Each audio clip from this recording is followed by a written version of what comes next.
This, Here's copies. Basically, this will replace what's in the book because it had good lane.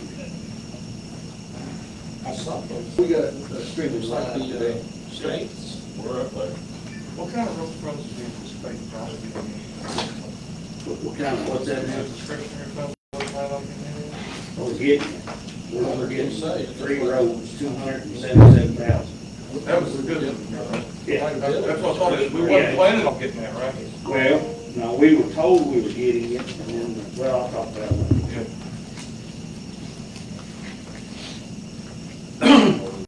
Or something was up, I remember I wasn't holding my breath for this. Yeah.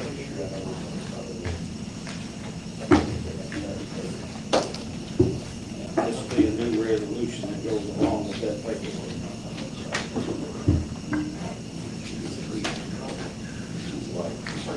Getting more paperwork, we can make that. Yeah, I thought I was going to. Cut down some trees, just started. Guys, I've got some agendas. Julie's bringing some agendas. See, I forget the agendas every meeting.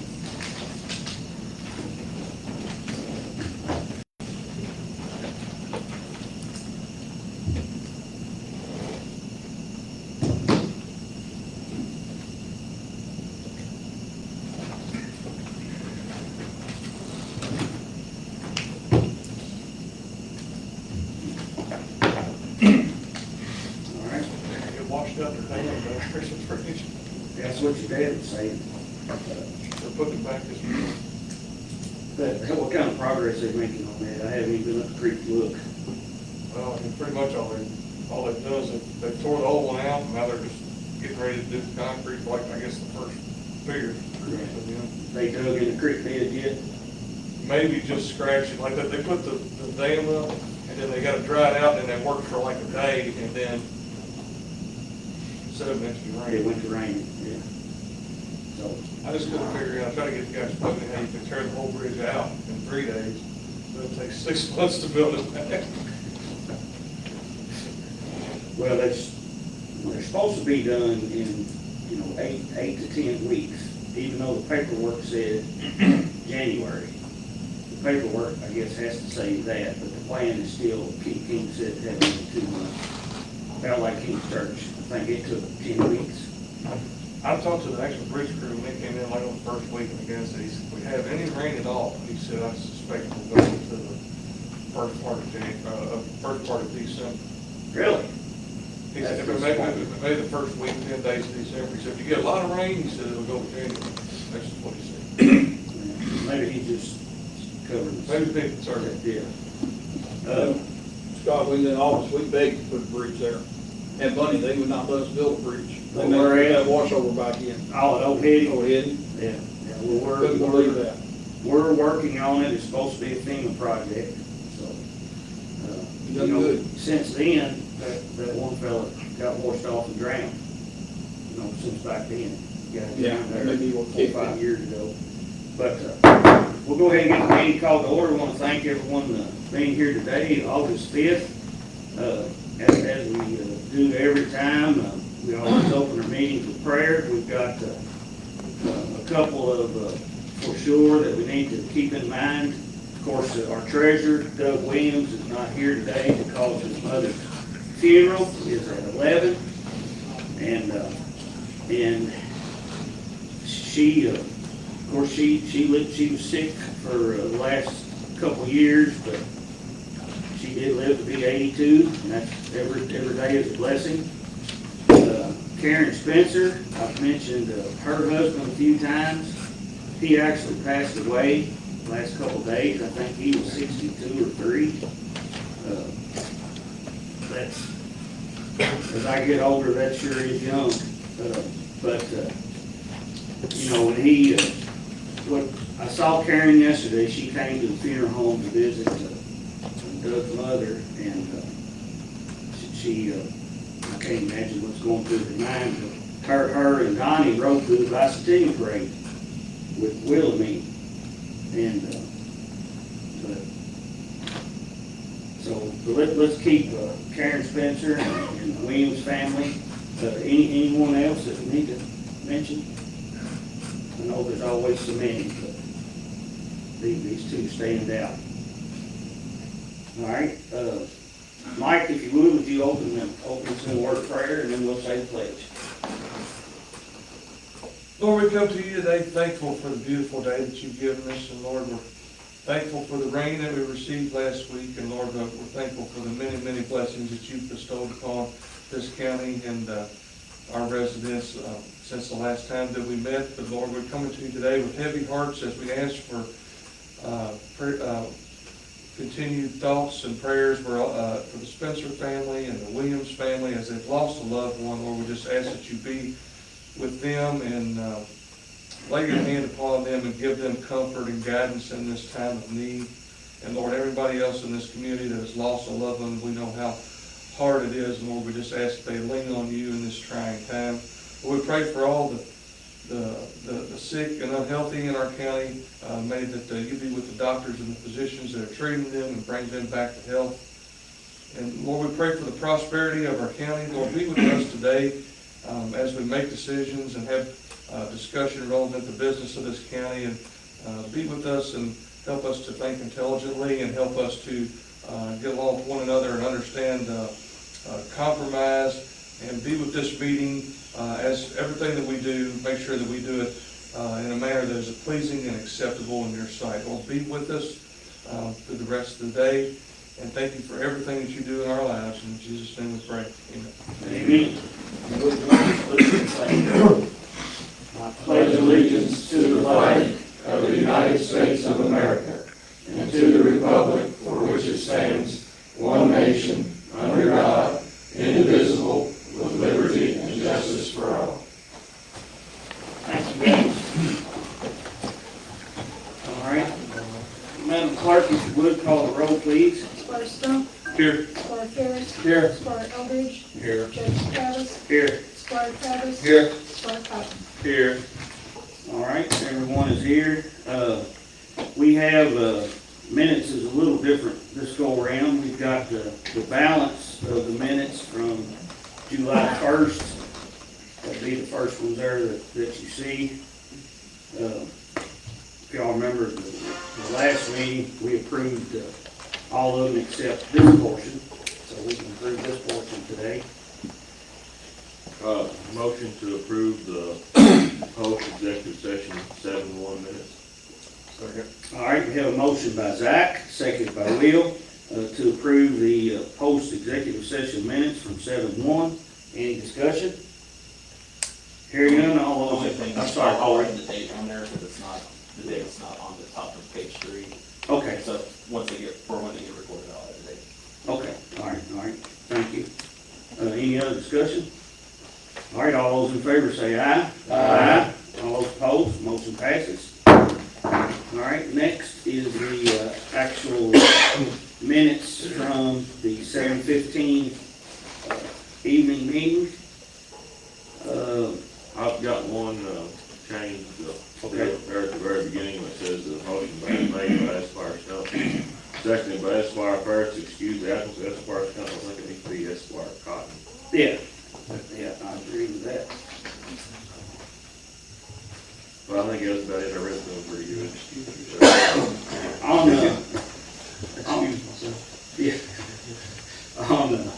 On page 8, that's the page that was upside down, one. I wanted to just to point out that where we made that motion to, I think we're getting results where we're taking action on some of these yards. We made that motion to mow that property, and when they went out there to look at it, somebody mowed it. Don't know who mowed it, but we didn't. That's good. That's good. One other, down toward the bottom, where we had, we were talking about giving money to Oktoberfest, and the motion was made and seconded to do the 5,000. Then there was a motion to change it to 15, it didn't get a second. And then there was a motion to amend it to strike the 5 and add the 10. I don't know who made that motion. I made the motion. So Dan made the motion, and y'all know who seconded it, I guess? Dan and Jim, so we do need to add that to the minutes, that the motion to amend was made by Dan, seconded by Jim, and then, of course, then that passed. So that's all that I called on the minutes. The rest of them look very nice, very nicely done. So I entertain a motion to approve the minutes of July 15 with a couple changes. Motion to approve the July 15 minutes of the changes. All right, is there a second? Second. All right, we have a motion by Will, seconded by Zach, to approve the July 15, 2024 minutes with changes that were mentioned. Any discussion? All right, hearing none, all those in favor say aye. Aye. All those opposed? Motion carries. Hi, Cheryl, good to see you slip in. I abstained from voting because I wasn't here, so just wanted that part on the record. Okay, thank you. Let's see the clerk writing it down. All right, the 7/16 special meeting. I'm not sure where those are. Right here. Oh, okay. Well, No, that one is the joint meeting with the sanitation district. Yeah. That's out there. The 6 o'clock meeting, 6 o'clock meeting. Did we already do the I emailed those to you 6 o'clock meeting? I think they because of are, that long motion that you made. I think they are here. I don't remember, You I'm sorry. emailed me the motion. That's correct, yes, And that's then I right. did the minutes and I emailed them to you. Okay, all right. All right, well, they're not in the book, so we can do them next time. Unless you got them to pass out, Zach. Well, I mean, we got everybody's got a copy of these joint minutes. That's the That was the 7 7 o'clock. You got a copy right there. Okay. Just this report, and then that's the 7 o'clock joint district, sanitation district. Okay. All right, well, yeah, these, we can approve these. Yes. And the others, we can do next time. Does that suit everybody? Because we don't have them, since they're not in the packet. And I'll take responsibility for that, Lynn, for not picking up on that, but we'll need to do the 7/16/24, the 6 PM meeting. We still got to do. I'll have them in on the next meeting. All right, so before us, I'll entertain a motion to approve the minutes from the joint meeting on July 16th at 7 PM. So moved. All right, is there a second? Second. All right, we have a motion by Zach, seconded by Dan, to approve the special call meeting that took place with the sanitation district, July 16th at 7 PM. Any discussion, to approve the minutes, any discussion? All right, hearing none, all those in favor say aye. Aye. Anyone opposed? I'm gonna not vote, I wasn't here. Okay. Same for me. All right, so it'll be 4 in favor and 2 not voting. Abstaining. I'm not voting, I wasn't here. Will and Mike is not voting. All right, well, the motion passes. Thank you all for that.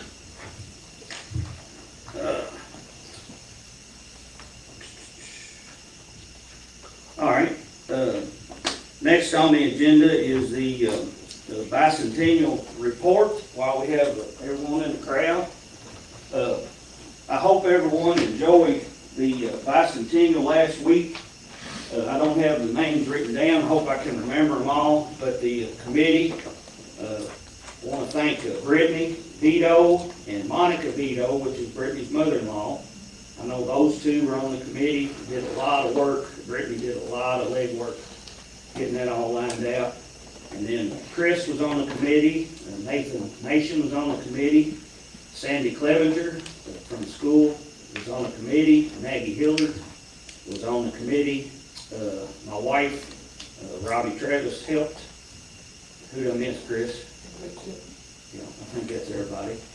And, but those are folks that we worked all through the spring trying to get it lined out.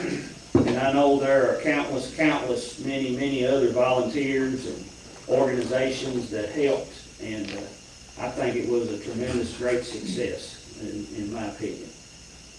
We had a real good turnout on such a very, very hot day. The time capsule, when, Michael, it was just kind of like you remember when I said something about I watched them on YouTube, and when they dig them up, they're messed up? And Yeah. I remember you said some kind of remark about messing up excitement. Well, the idea was to dig it up Friday, not dig it up, but find it, see the metal box, what we had to do to get it open, all that. But when we found it, it was already apart.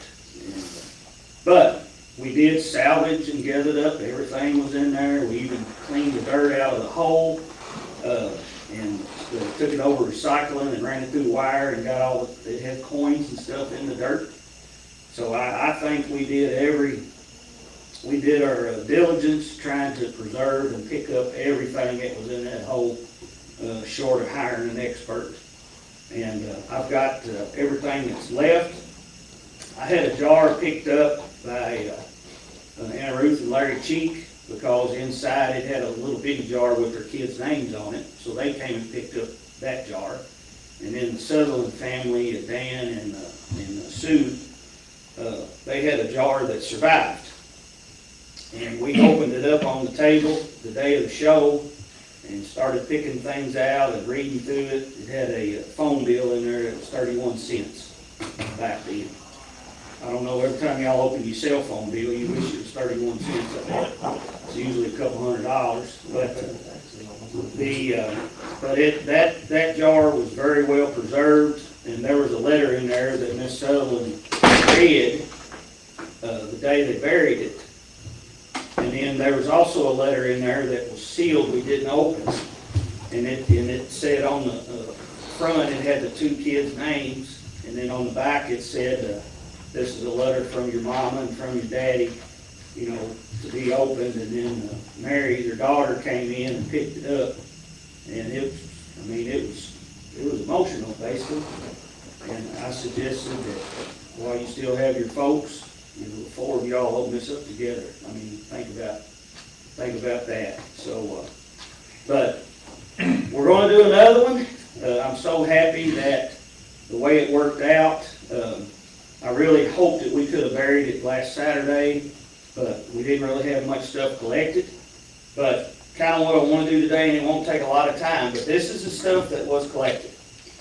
And while we're on camera, I thought I'd just kind of go through it really quick and let people kind of see what all is in here. Now, this is a plastic box that we're aiming to seal. Daniel and Brian are back here. There's some tube in there. You've seen it, Daniel. We're going to seal this dude up, put this on it. And this is really tight. I stood on it, really strong. And then I bought some Flex Seal. We'll spray all around it and let that get good and dry, because I'm aiming to bury it at lunch today. All right. My plan is to get a plastic culvert about yay long, put this in it, and then these pipes out here, don't get suspicious, because we got pipes with caps on the end and all that kind of stuff. But that's a good way to put stuff in and stay watertight.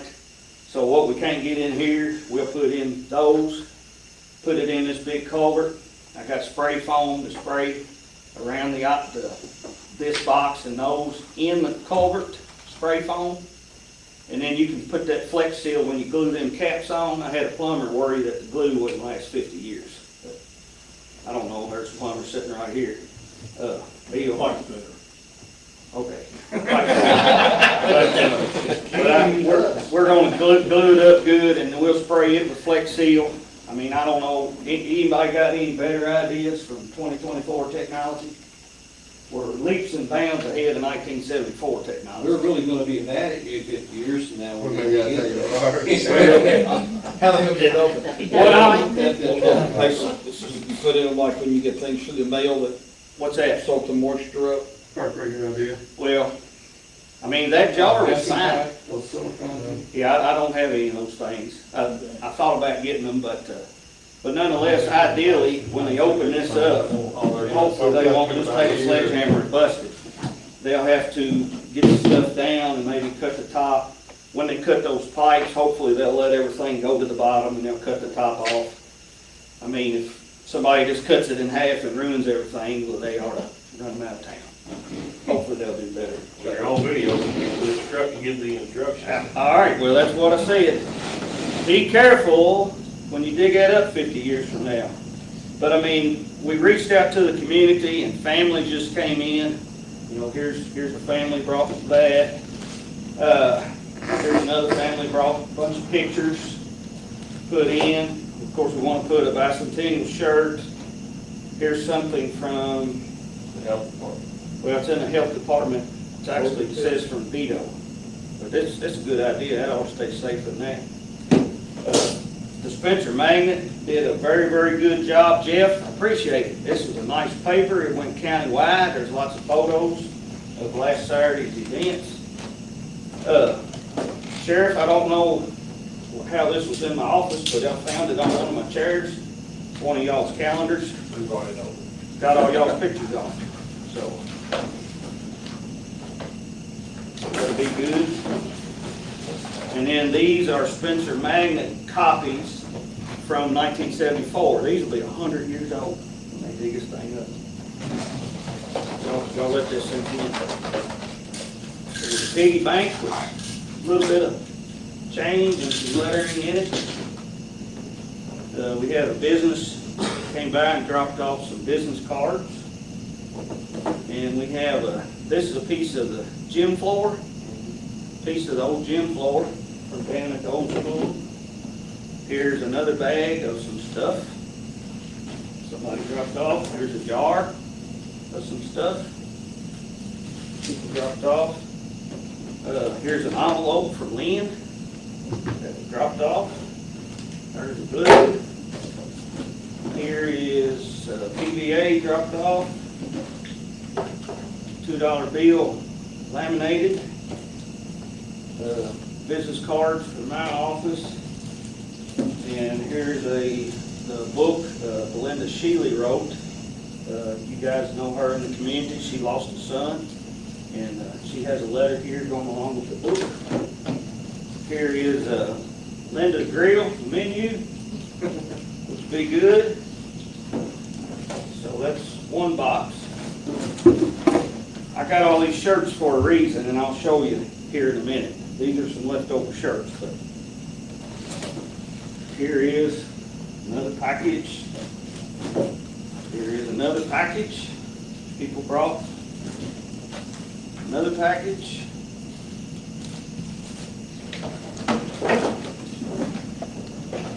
Daniel, you and Brian, y'all figure out the best way to put all this in when you take it outside and glue it up. No pressure.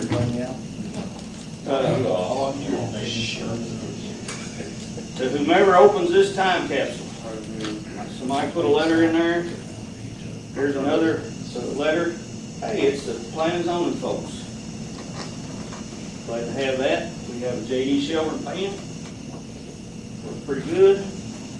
I know Miss Shelburne, there's a quilt in here somewhere that goes with this. I don't know where it is, but I hope it's in here. It's supposed to be in here. Somebody dropped. Oh, guidelines for selecting and preserving items in a time capsule. I didn't read this. I don't want to read it, so the next person can learn all about it. I think here's a fair catalog. Chris dropped this off, and I thought this was really genuine. I'm not even going to talk about it. We want this in the rearview mirror. Now y'all think about it, in 1919 they had a pandemic, and then in 2020 we had a pandemic. So here's a card, Spencer County Conservation District, I'm not sure what's in there. And then they got a rain gauge, celebrate 75 years. The library dropped off a mug with some cards inside. This is just a family, Redmond and Jewel kids, some stuff. Here's a jar of, somebody dropped off. Got a 1967 quarter in, there it is, the Phipps family.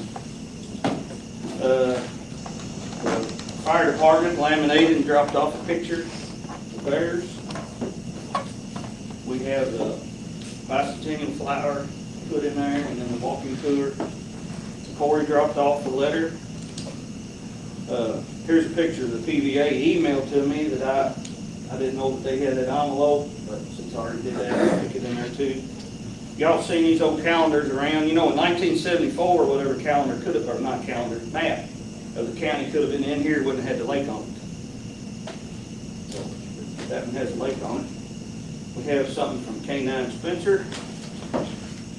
And then here's something from EMS for the time capsule.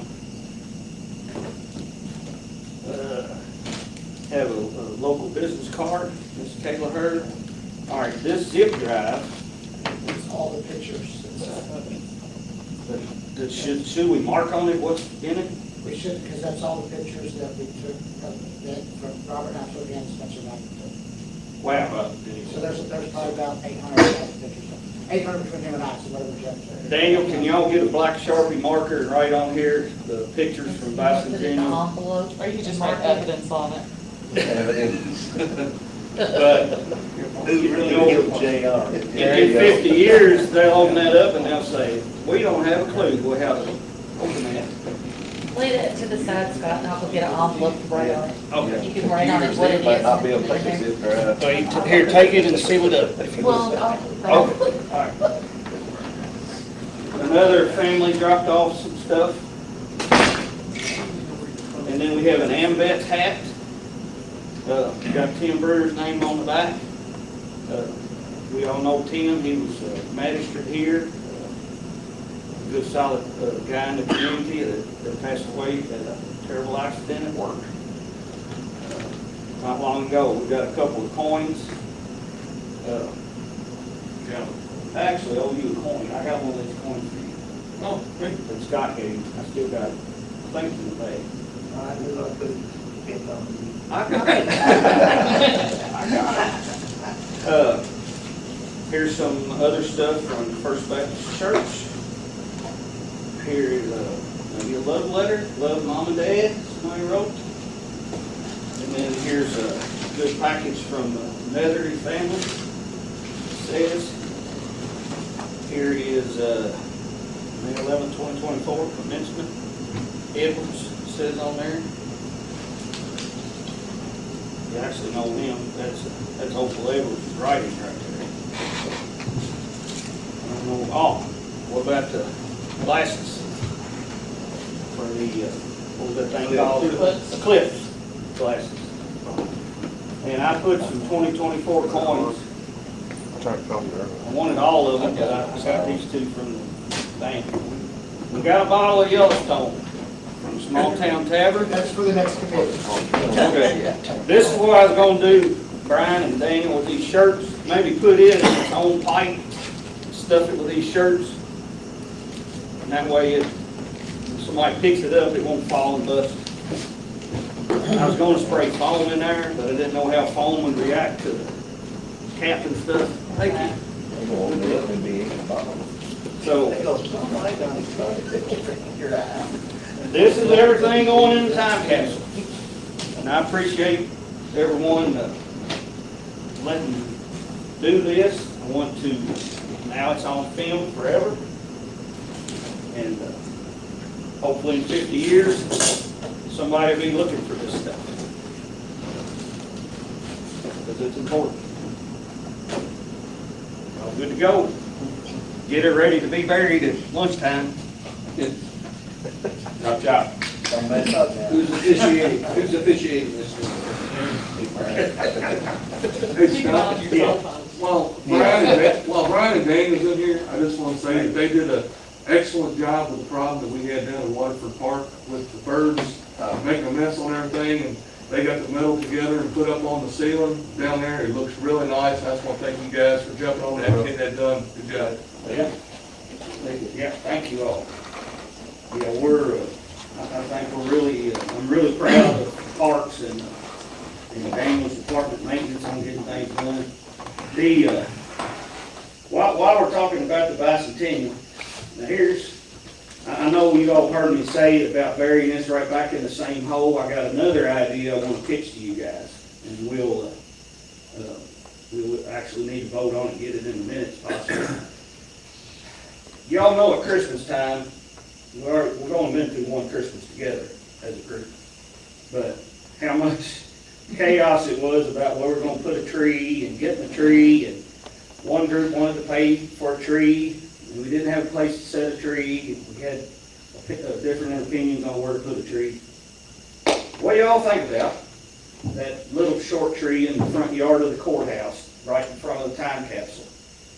All right, that little tree will have to go, and I don't know if it has any significance or not. We'll be clear on that. I'm not sure if it was planted for someone or not. But what do you all think about, we take that little tree out, we bury the time capsule there where the fence makes a corner. I guess it goes this way. It makes a corner. Now, the marker that we dug up is sitting in the yard. It's about yay tall. I'd like to get another marker made that basically tells future generations they need to be digging this thing up in 50 years. Because if we hadn't had that marker, I didn't know, I wouldn't have known about it. And I don't know if anybody would have stepped up either. So what do you think about it? We dig that out. I'm going to bed this culvert in 57s. And then we take a 2x12s, 2x10s, ever what y'all think's deep enough. We pour a slab, maybe 6 foot square or 8 foot square. We put the old marker headstone in there. We put a new one in there for the future. Right dead in the center of it, we put a hole that's as deep as the concrete. And then that's where, from now on, we put our Christmas tree. It'll be right in front of the courthouse. It'll be beautiful when you're driving up and down the road. And then we'll have that hole in the concrete that we can stick a piece of iron in and fasten the tree to. We can put if we put a live tree, you can sharpen it up and stick it in that hole. And then you can tie it off to the courthouse. You can tie it off to the fence where it don't blow down. It'll be out of the parking space. What do y'all think? Sound like a good idea? Go for it. All right. So we need a motion to do that? Please, yes. So moved. All right. All right, we have a motion by Will, seconded by Zach, to bury the time capsule in the front corner of the courthouse lawn and pour a slab of concrete, 8 foot square. Right. Whatever it takes to be right, I mean, you kind of need to measure it. Yeah. And to put another marker stone to mark the next 50-year event. All right, that's a motion. Don't put your time capsule no more than a couple feet in here. Yeah, well, I figured we'd put about this much under the concrete. Foot, yeah.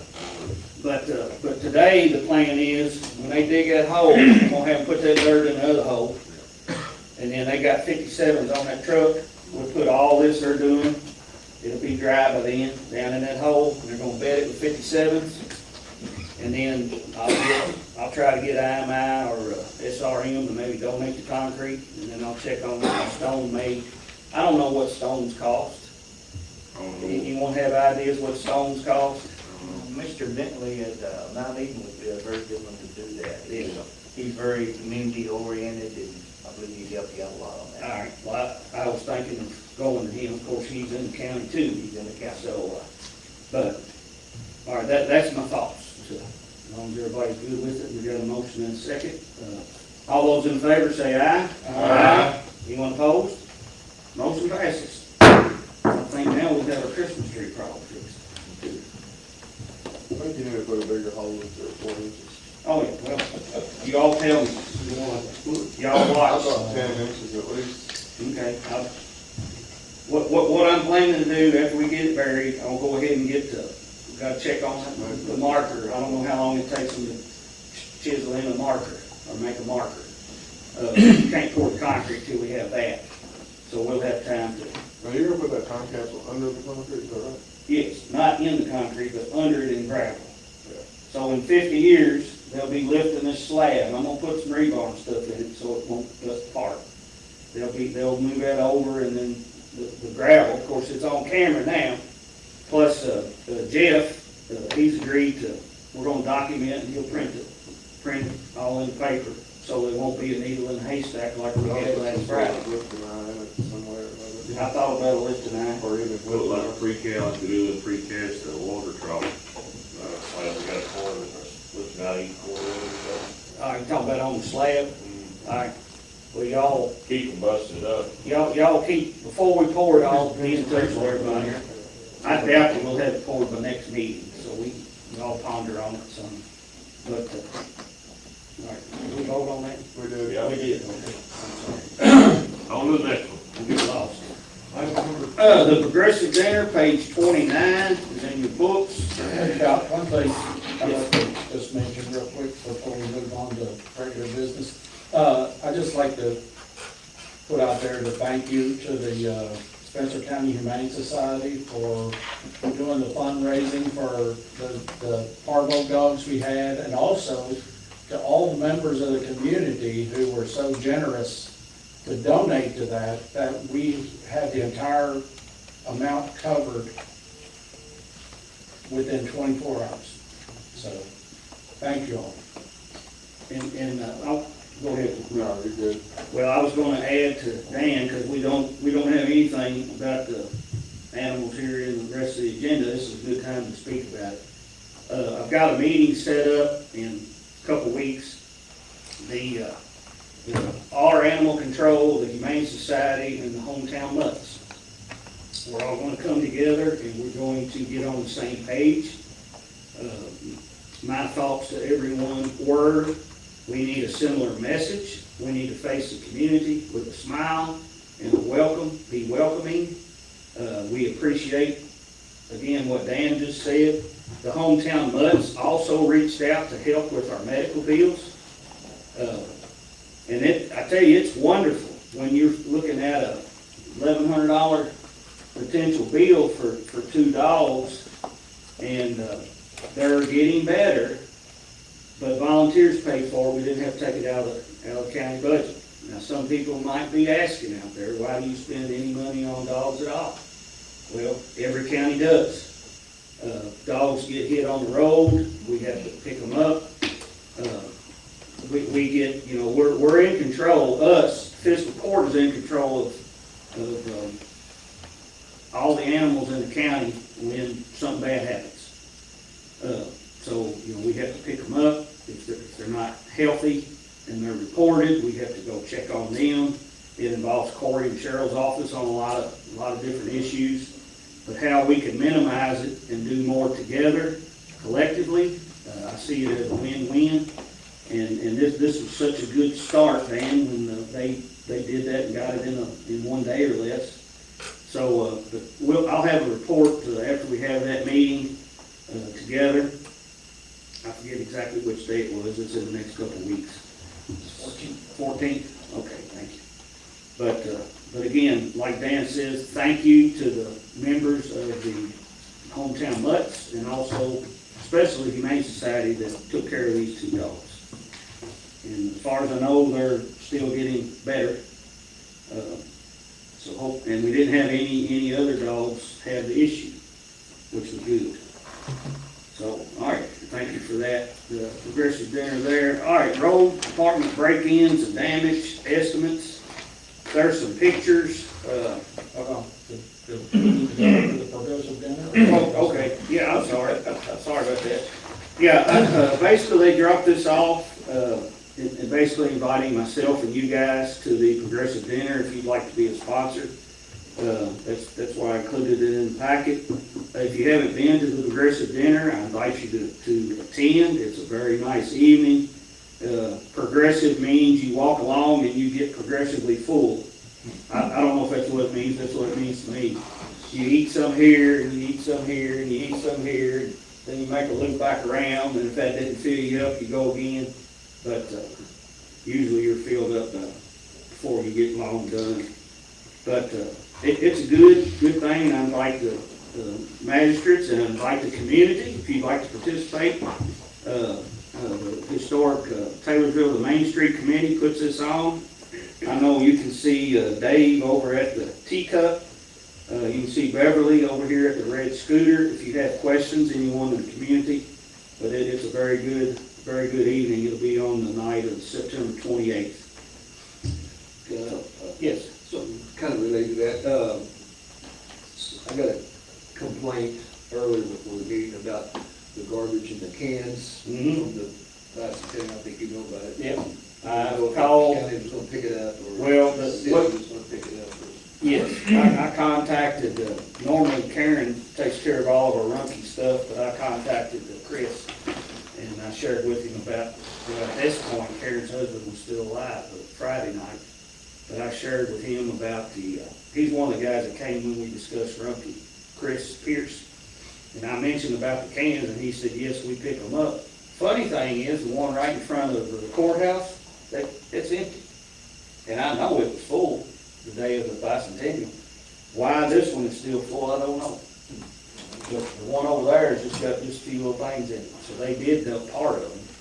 But he's aware of it, so let's take care of that. I imagine Beverly caught you, she was telling me about it. I'm not gonna mention any names. Okay, and that's okay, thank you, Beverly. I told her I wouldn't. Okay. You didn't, you didn't. But she's watching, she's laughing. Okay. The road department break-in, you all see the doors here? I know that, When did this happen? last week, I think it was on a Monday morning when we got the call. Was this the office? The shop? the shop It might have been Tuesday. and the office. And these doors are for the main doors and the bay doors?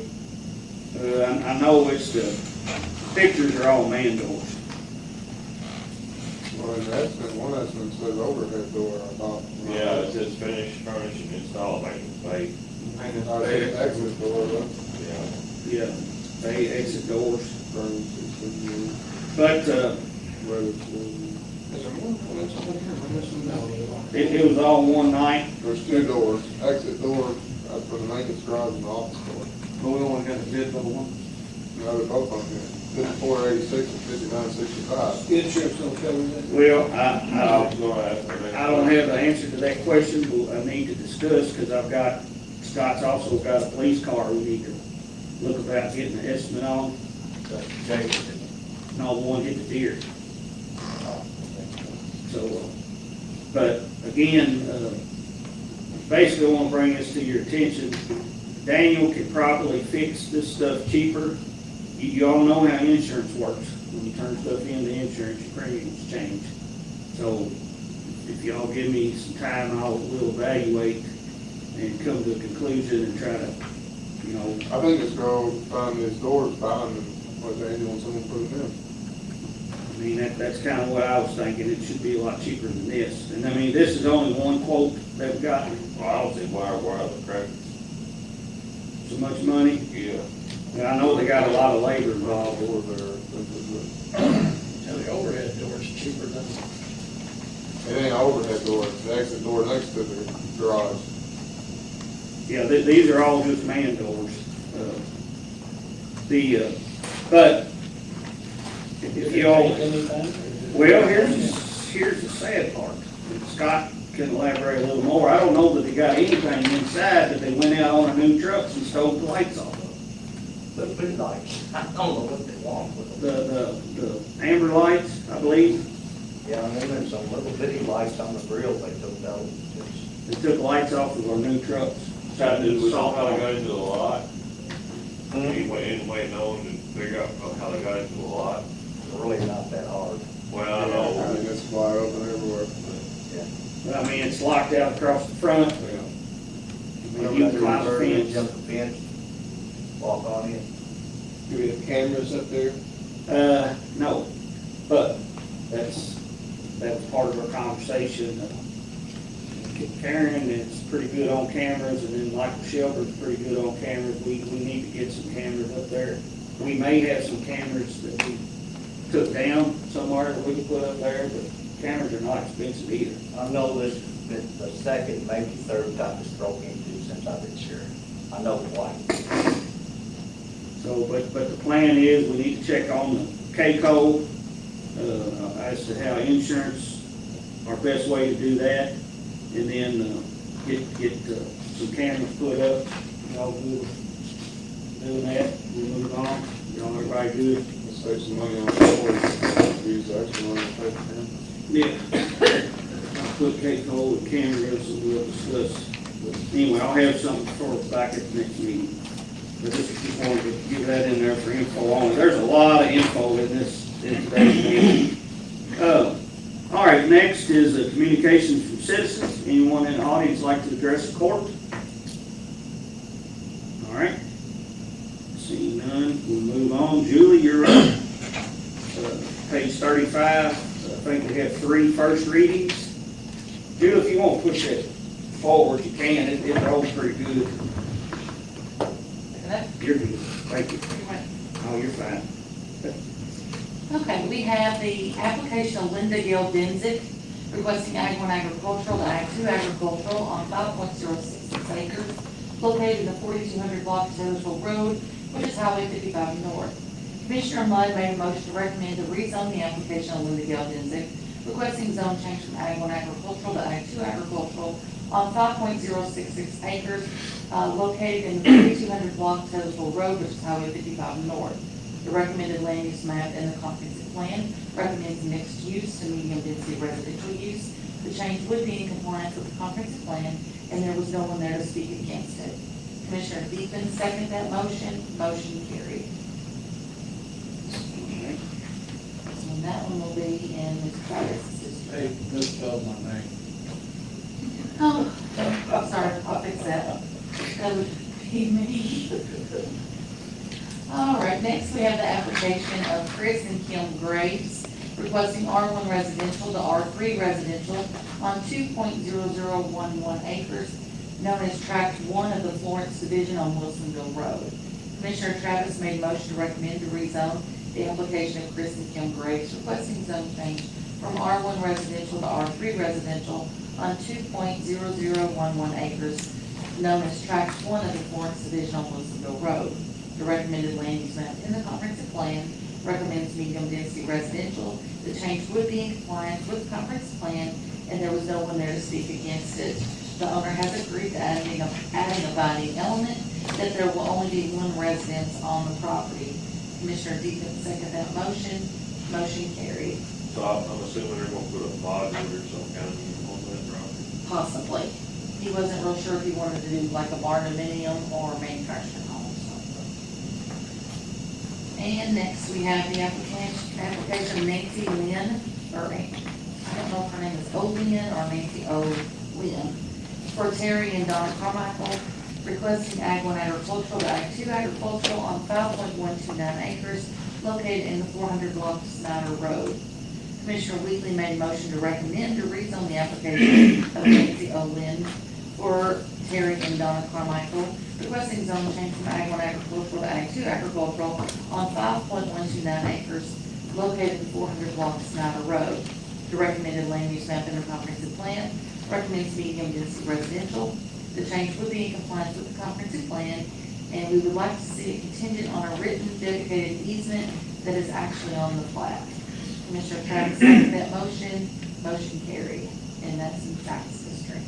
Yeah, we talked about that word contingent in there, so I'm fine with that. I think, well, I would like to say that, not to get to the weeds as much, but, you know, when we get something recommended to us from planning and zoning, you know, I'd like to see some of this stuff kind of work out a little bit better.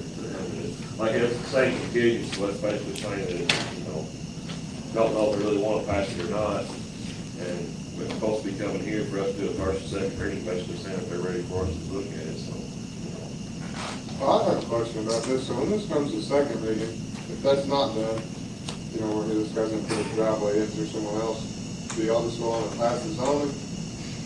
I think what happened with this is there is an easement already noted on the plat, but the way I understand it is he's gonna have to come off that easement and kind of cut across the corner of the property in a different direction. The only thing is, until that's built, I can't have a surveyor, show it on the plat exact until they've actually got it built. I understand that, but Well, why is that? Well, couldn't the surveyor stake out where the easement's going?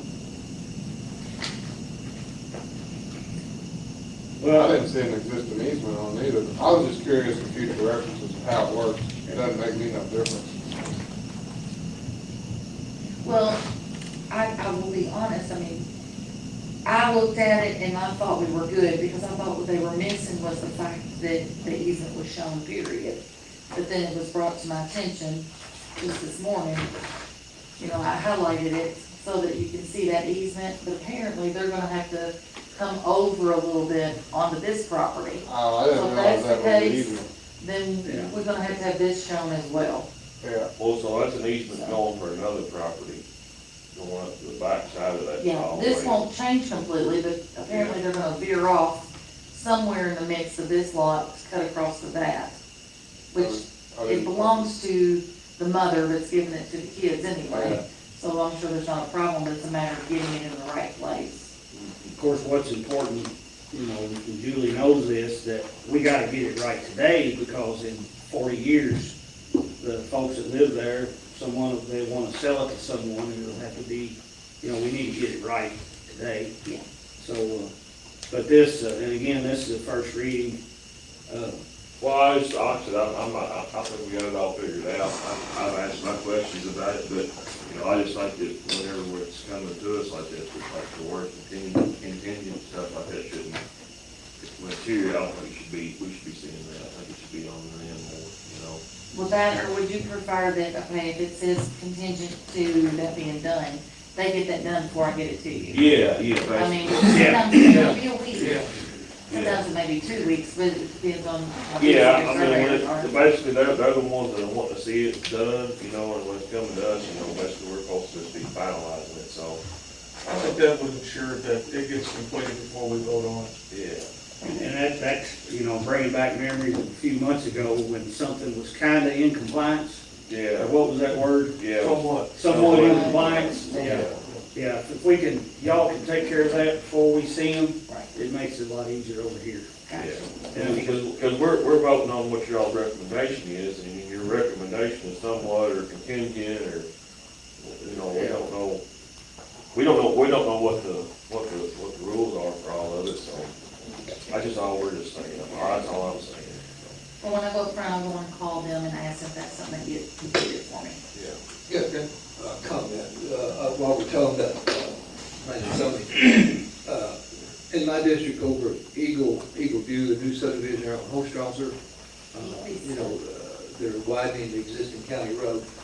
Our new regulations say on widening the existing county road, that road needs to be finished totally before any work is done on the subdivision itself, okay? A while back, we changed the regulations for subdivision roads, not a county road, but a subdivision road, to where it used to have to be totally finished before anything could be built, where we took it out where the finish coat would be put on after 90% of the place is built, okay? But the county road part still says it has to be done before anything can be built. And Eric Dean from KQ4 recommended, and I sent y'all an email about it, that we amend that regulation on the existing county road to match the regulation of the new subdivision road, so it'd be the same. So the finish coat would be placed on both of them after 90% the lots were built out. So can we just make a recommendation to Planning and Zoning Commission to amend that and just take care of it like that instead of going through a big, long process? Well, it's still a long process, because that's what it has to be. But you all can make that recommendation to them if you would like to see that changed. That gets the ball rolling. Otherwise, they don't know you want anything Right, changed. you know, I think we should recommend to the Planning and Zoning Commission to do that and get the ball started on it anyway, so we won't have this issue down the road. And the reason why Eric wanted to do it was there's a bond on the road, of course, in case the developer bellies up and doesn't get finished. That was our thinking to begin with, is that if the developer goes under, at least the road will be finished first, and we don't have to worry about that. But Eric is saying, you know, let's run the trucks, concrete trucks and everything on the base, of the road. And then if there's a breakdown somewhere, the contractor can fix that base before they do the finish coat on it. And I think that's a good idea, instead of running trucks on completely finished coat. Okay. Let me stop just a second. Ma'am, you don't have anything for a time capsule, do you? I do. Okay, they're outside. Outside? You have that from the school? Yes. Great. I was looking for you. Thank you. Yeah, because we gotta catch them before they get it all done. Okay, thank you. All right, you're welcome. So I guess I will ask one quick question. You said on the county road, 90%. 90% of what? The lots being built out, houses built on them. Just on the neighborhood that created On the the development, need for it yes. to be wide? I think it says 90%, I might not say 90% on the existing county road, but I think it does on the new county subdivision roads. I'll go back and check it, Yeah. but I just want to make sure what we were looking for. Well, how do you do 90% that? of what? Because like that Eagle Vista's a perfect example. You know, they got house lots off the road, but then they got all the cut throughs. You know, the same traffic is gonna be on the road, because all the houses are selling off the road first. You go back there and where all the houses are being built. And ain't nothing being built back up in the subdivision, so how do you work that? Well, there's only one cul-de-sac finished now. I think there's 3 cul-de-sacs that go back up in there, and they've got one completed. So you're gonna pave the road just whenever 90% of the lots are sold off the road, or off the Well, whole that's what subdivision? we'll have to check. I don't know if it's 90% built out or 90%, I think it's built out.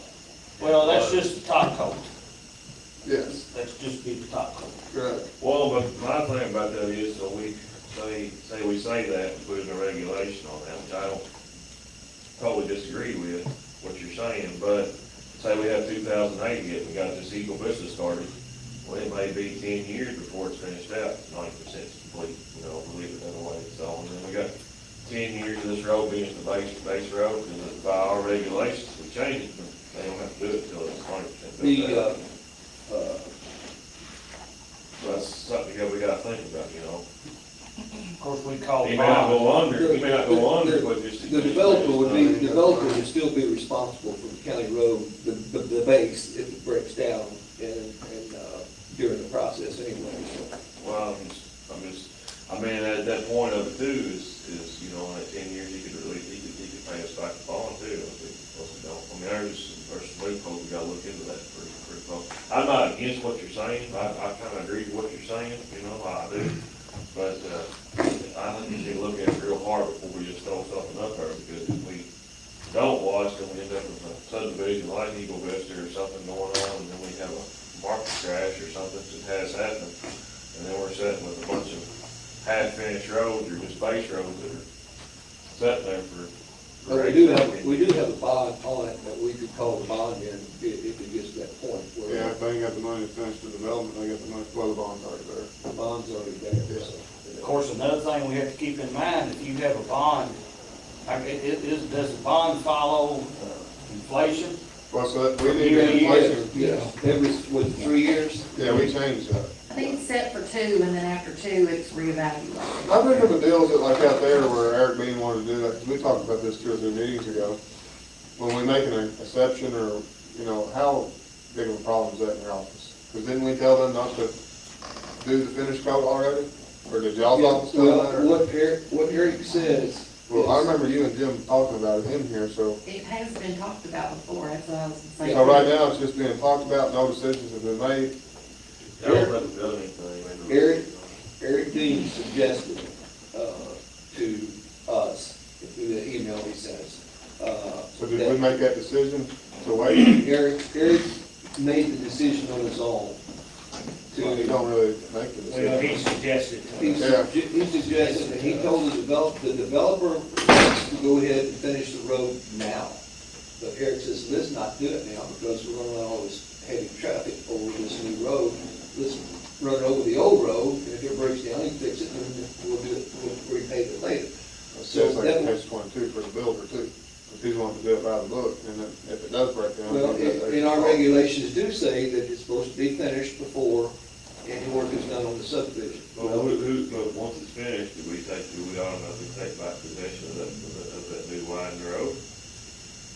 mean, once it was done to county specs, I guess it'd be ours in a year.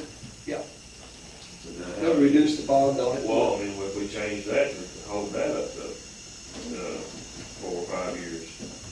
Yeah, if they do it in advance. You're gonna create a situation too, How far, that's, Well, I get that, but I'm just saying, if it Yeah, takes, the goal, that's if turning it it away. takes, either said it's 4 or 5 years, or it's built out to 100%. When we're gonna be taking over the actual cut through roads, the subdivision roads.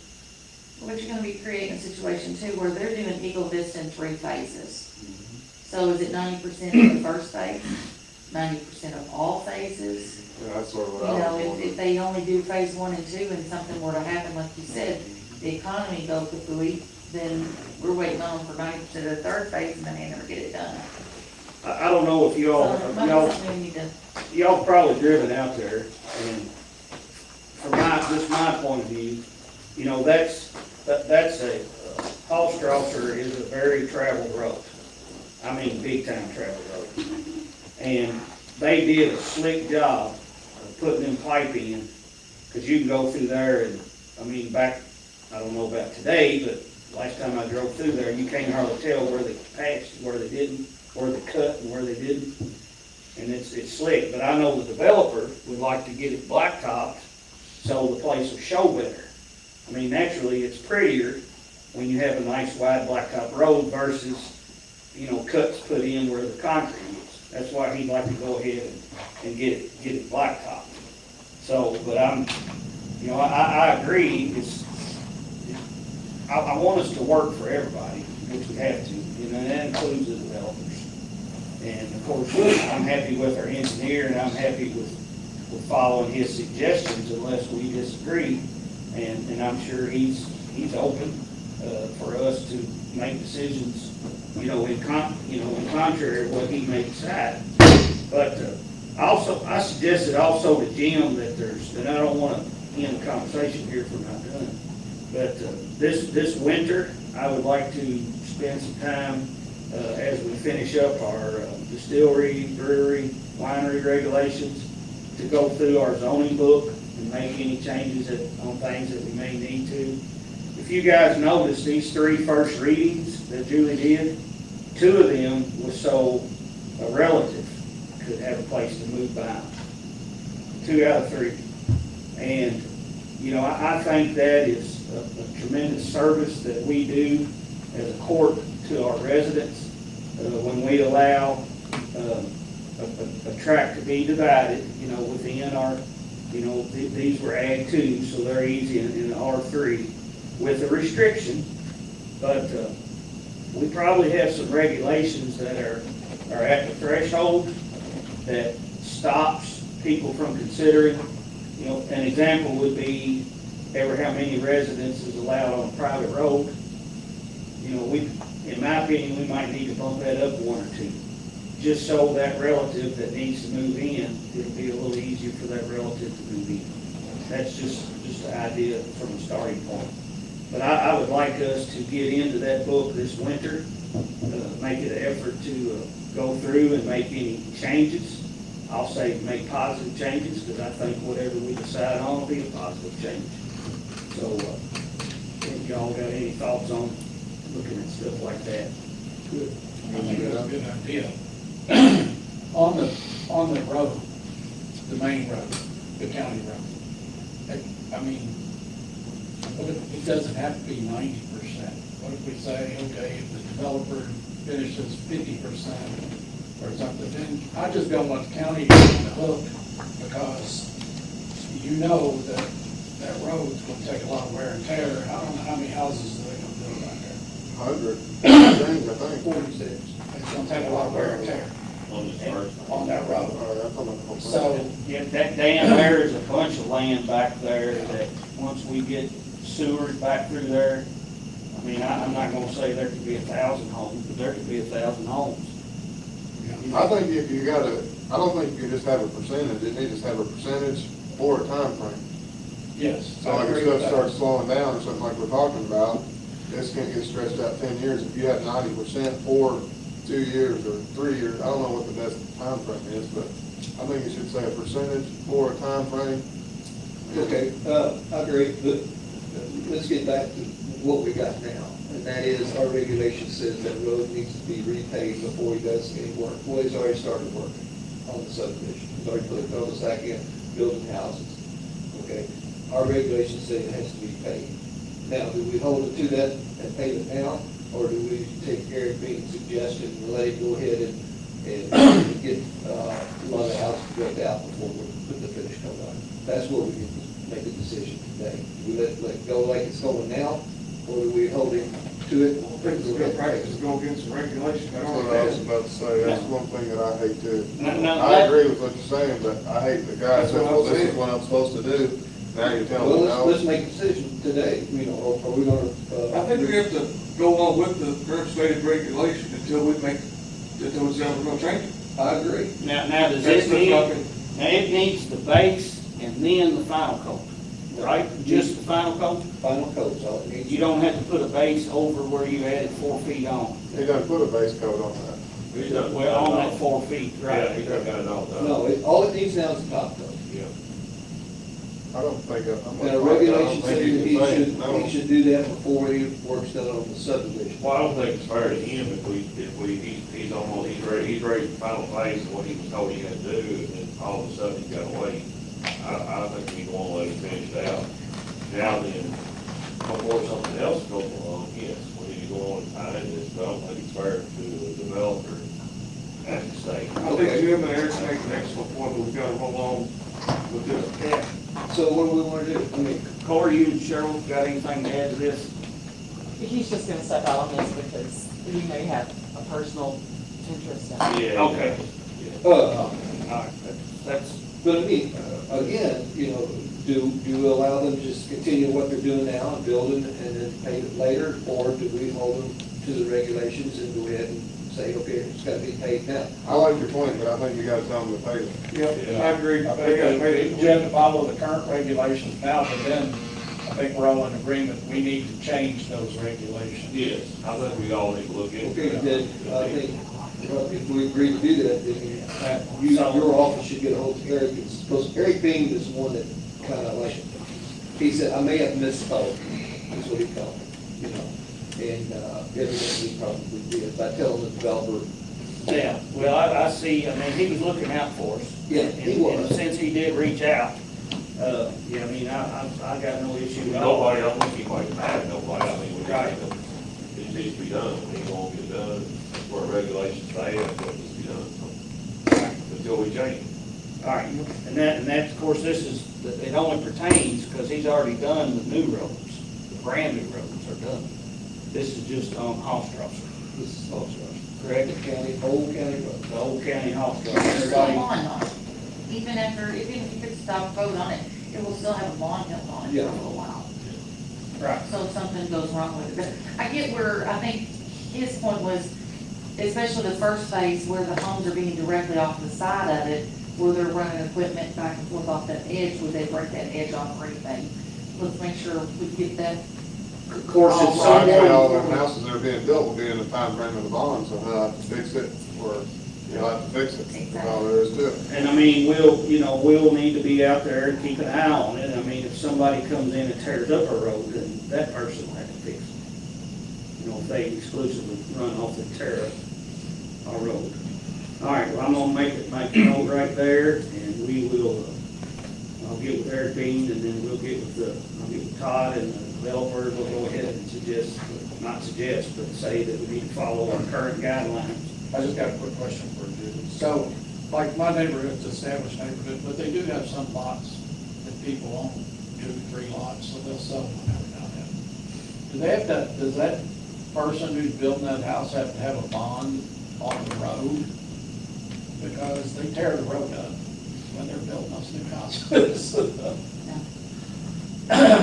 Once it's done You can and, look into, I know about Washington, if you do any work, get an encroachment permit, you know, and you're bonded on that, and then if you go up the road, you either fix it or you sacrifice your bond to fix the road. Well, I mean, I'm sure we gotta get the encroachment permit on the county road, on those lots. they do, yeah. So is there a bond for that? No, not individual bonds for, Well, that's something we could add I'll cover that problem And then on Jim's list of things we need to look at. this winter, yeah.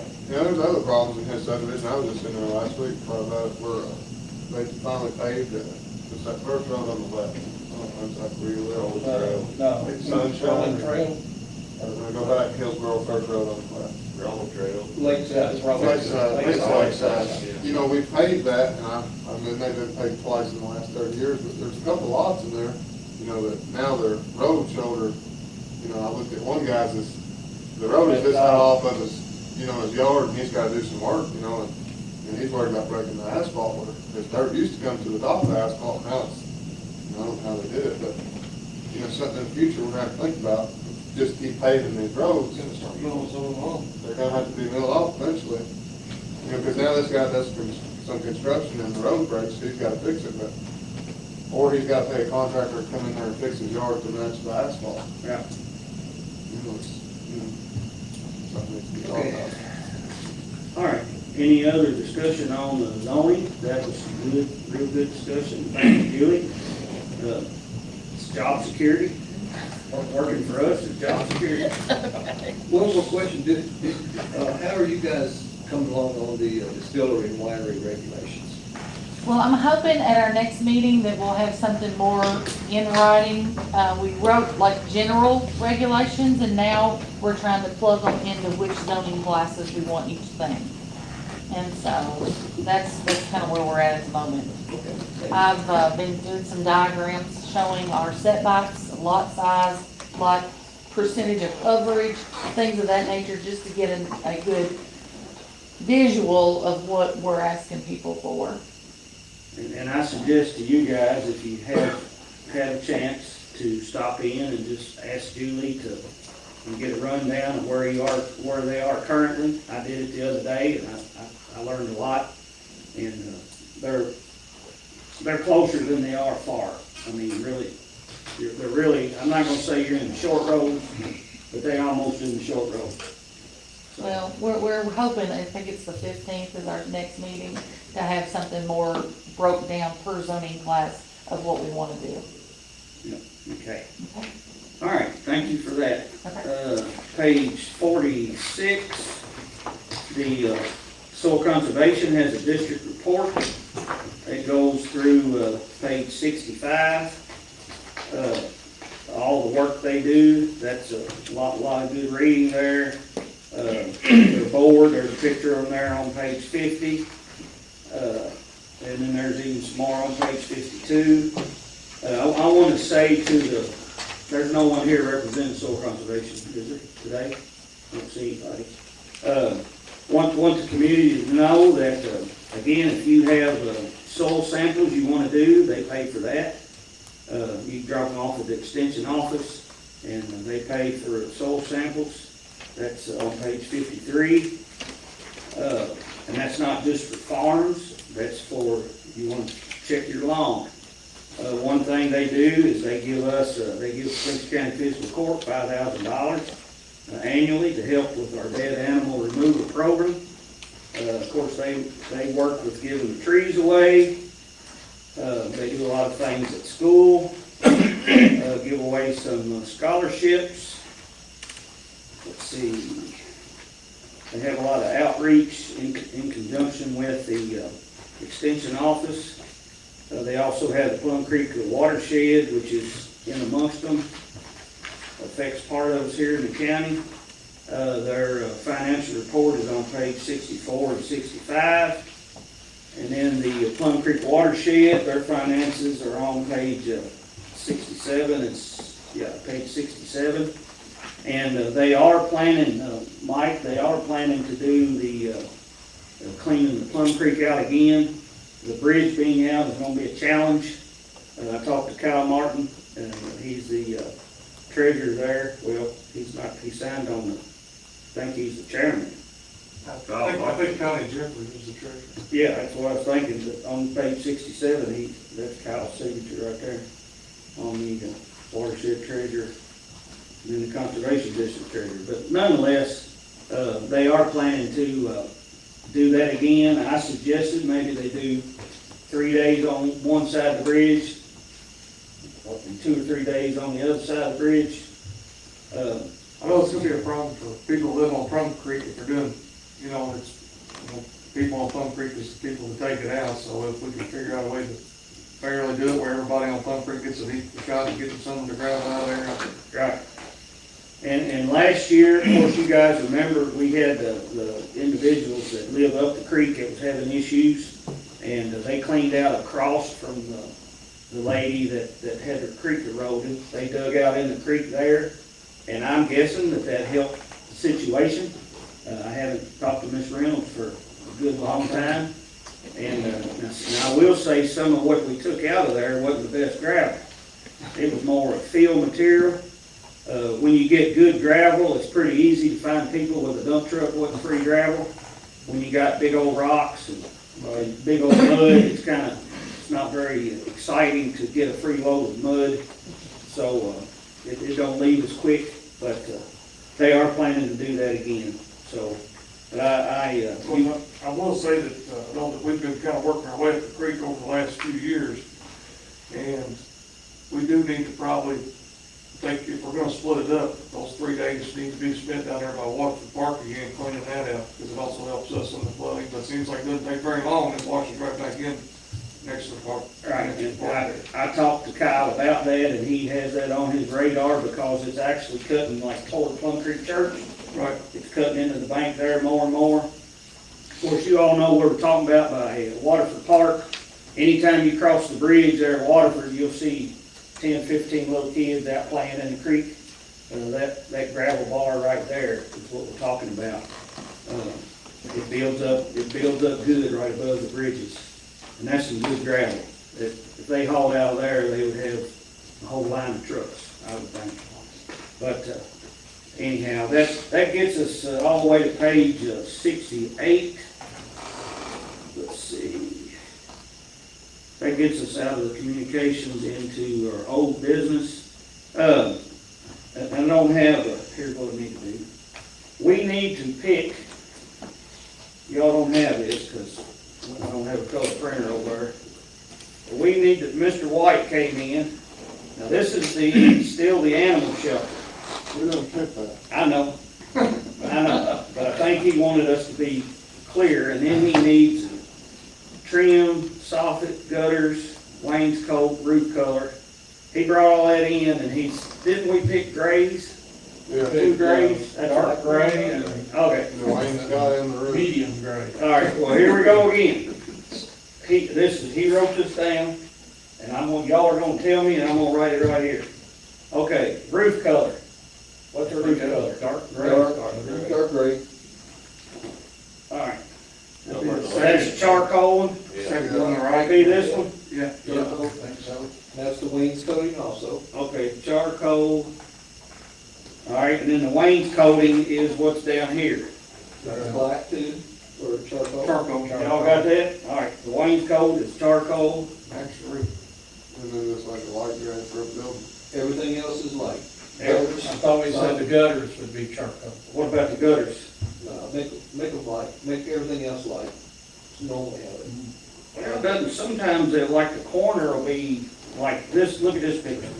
Yeah. Sometimes the corners are black and the gutters are black, I wouldn't make all the corner trim and cut. you know, just Same color. sometimes. I thought that the black gray, I know when we talked about it, we get that mold out here that discolors all your, if you got white, like I do on my house, white trim, I like the corners and black stuff after a in while. Dr. Color too, That's fine. if that's okay then. That's fine with me. I mean, I like the looks of the picture. So the gutter is also the charcoal, the dark, right?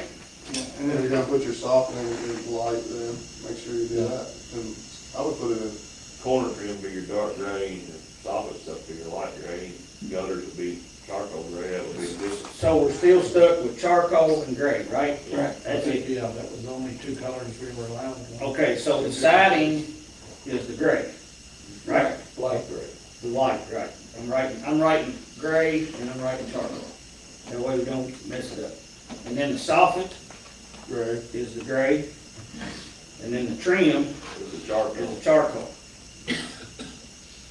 I misspelled charcoal every time, I just put H on. All right, going too fast.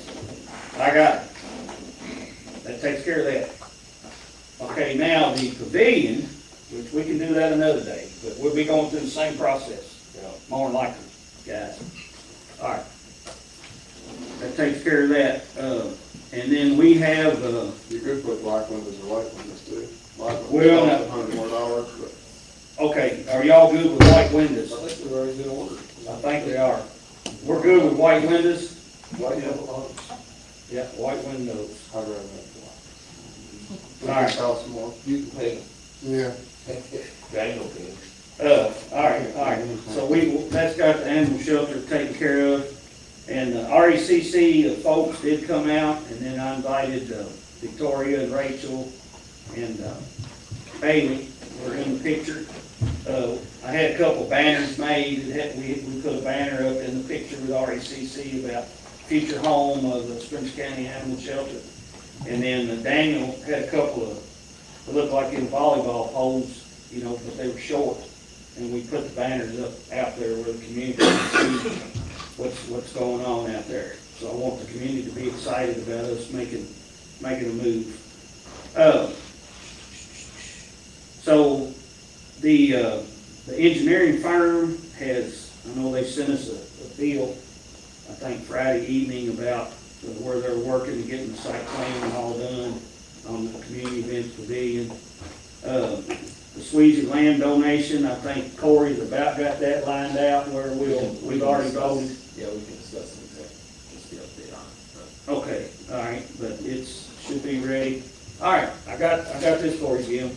I know you've been after me, and I'm sorry I didn't get it before today, and I didn't make copies for everybody. The question was on mowing costs, what it costs us to mow versus if we had hired done. It's about half us doing it. And what he figured was, with the mowers we have now, you can mow the county in a week and a half with 2 mowers. And then, one mower would be 3 weeks. But basically, it's $28,282. We can mow the whole county. And then those professionals were $42,000. I guess it's a little more than half. 48. And what he figured was, like a laborer, after you get the benefits, they cost us about $34 an hour. And then we use the FEMA prices on a tractor and a truck. And I think, of course, us owning it versus FEMA price, we're probably a little cheaper than what FEMA figured, but he did get them together for me.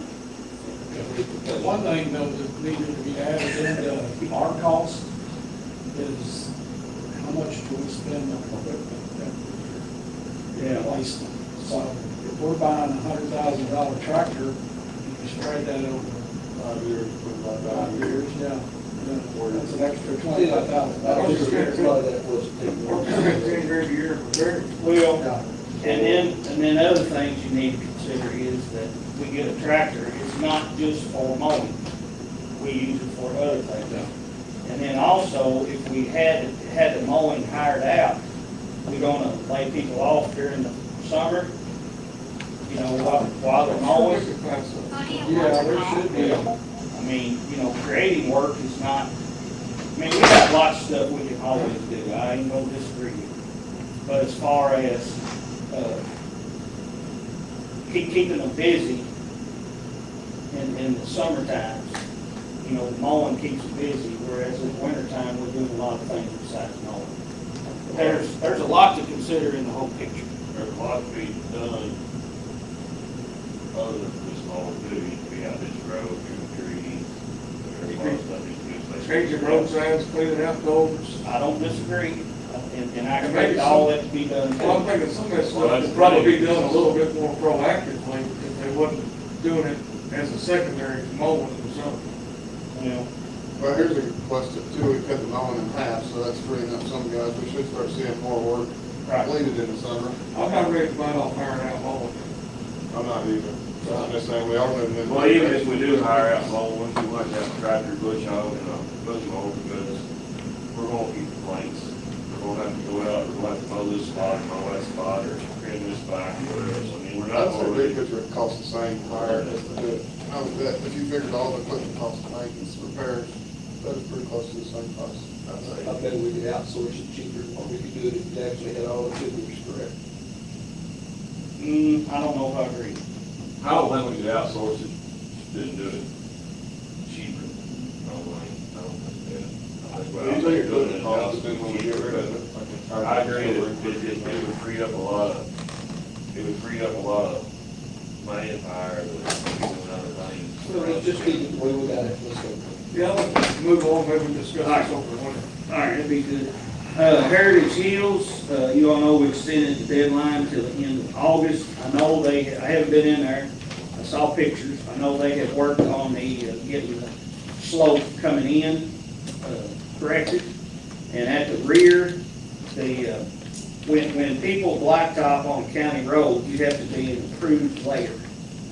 Okay, you know, you can't just hire, you know, whoever's Blacktop. company. What's that? Public blacktop, Yeah. bring them out again. Well, they have to be an approved layer by the state. So that kind of, you know, you got Little Haven, you got Mago, you got Flynn's, you know, those for sure.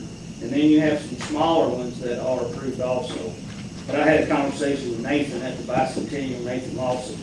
And anyway, he posed that question to me, and I talked to Todd and Keith about it. But there are some smaller ones. He was having trouble getting the big boys in here to do a little job.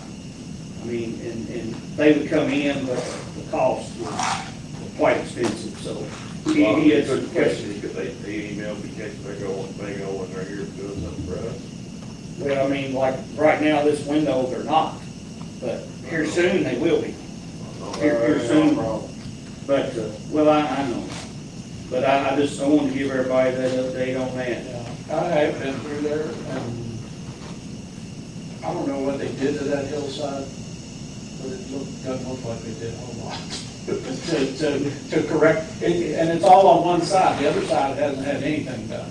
Well, it has to meet the proper slope. Yeah. And I know Eric and Todd will look at it, and, but I did see pictures where that, They planted grass, they did put some dirt there and planted grass, but the other side, they've not done anything to, and I'm not sure that, well, we'll wait till the end. yeah. But I expect that it'll all be done by the end of August, as they agreed, and we changed form, so. All right, the number 5, the sanitation district reports, in your book from page 68 to 104, is a lot of the stuff about doing the facility plan.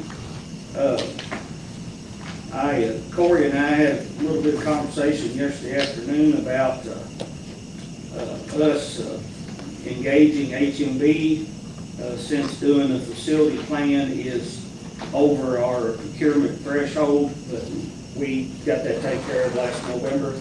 Yes, I believe, last September, talking with, Technical Infrastructure Authority, KIA, it was aimed towards eligibility towards bond. We didn't anticipate ever having any money from the General Assembly, but the procedure that we went to actually get HMB lined up, that was part of the, procurement should be satisfied. I'll reach out to Sandy this week, hopefully, and then if we get anything different, we'll know, but, at every expectation, we should be good. Yeah. And, but what we'll be doing, we'll be voting on a couple things just here in a minute, but I want to explain, if I hadn't called any of you to talk about this, we had a meeting, the city was sitting where Robert is, all the city folks, and, did I talk about this last meeting? No. Okay, good. Yeah. Bicentennial. That was on the 18th. It's on the 18th? Yeah. Okay, all right, good, thank you. And Division of Water fella, Jory Becker, I think, was sitting where Zach's sitting. We had KIA on the Zoom meeting. Representative Tipton was on the Zoom meeting. All the folks from KIPTA were here. We were all in the same room. And, you know, I wanted to know how the money's going to flow, what work, you know, all that. And we're trying to get a direction. And I got good news how the money's gonna flow. Basically, if we have an expenditure of 500,000, we have an expenditure of $1 million, whatever it is, KIA will send us that full amount of money, and we'll have it in the bank. And then as we do what was part of that process, then we take the draws out of that. I feared early on that we would have to shoulder the funds, get it all spent, and then get reimbursement. That's not how it is. As long as we have it on paper where something costs X, and they said the turnaround would be pretty quick, because that's how, since it was in the budget, that's how it uniquely works, I suppose, or at least it does in this, something similar to this situation. But we'll have the money, and we won't be out of our own funds. So, and this, what we're getting ready to vote on, doing this facility plan. See, the city of Taylorsville right now has a facility plan, and it's 25 years old, and it takes in, again, everything beyond, it actually takes in the 5 acres that we bought. And then it goes up top of the hill, goes all the way around the lake, goes all the way around over to the Oaks Lane on the other side of the lake, that they claim is their territory. But yet they've done nothing with that for 25 years. Jory at Division of Water, I know Bill and I, when we went to a meeting, he told, and the city was at this meeting also, he said, if the sanitation district brings a facility plan, we'll approve it. The city brings a facility plan, they'll approve it. Well, I wondered if they would approve too, or they'd make adjustments. They want a plan. They want a new plan. And what that does is that will set the stage for how growth and development and sewer, new sewer lines and things will be working in the future. And I got no appetite to be fighting with the city about whose territory. The first people, and I think we are, we have stepped up to the plate. We got this funding. We've got a district in place. We're ready to make a move. And I basically told the city, I said, here's what's going to happen. You have a plan. We're going to work with you. You're going to agree to work with us, or we're going to build our own plan. That's period. That's how it is. The Division of Water guy says that'd be fine. He said that would take place just like that. No issues. Whatever we wanted, ever how we can make it happen. Again, we're working for the citizens, and sewer, we've identified that, and obviously the state identified that's something important to this county as far as for us to grow. I'll show you some of these GLI numbers here when we get to that, as to where we're short in our community as far as growth. They speak volumes, some of those charts. But anyhow, this facility plan, $50,000 is what it costs to get a new one done. HMB can do it for us. And if we vote and pass to go ahead and do this facility plan, we'll turn the bill into KIA and we'll get reimbursed for it. Motion to approve the facility plan. I thought we already approved. You did it last meeting. Yeah. We approved doing this. We voted last meeting. But, yeah, okay, but the question was, and then Corey, okay, so we're good on that. Yeah, we've To already, do the 50,000. we already passed that. All right, good deal, well, thank you. Scott, Yes. look, you guys want that money will be coming out of 10 million. Right, the 10,050,000. I picked up on that. Next thing we'll need to do, we'll need to establish a bank account. And my recommendation is that we either do it at one of the two banks here in town.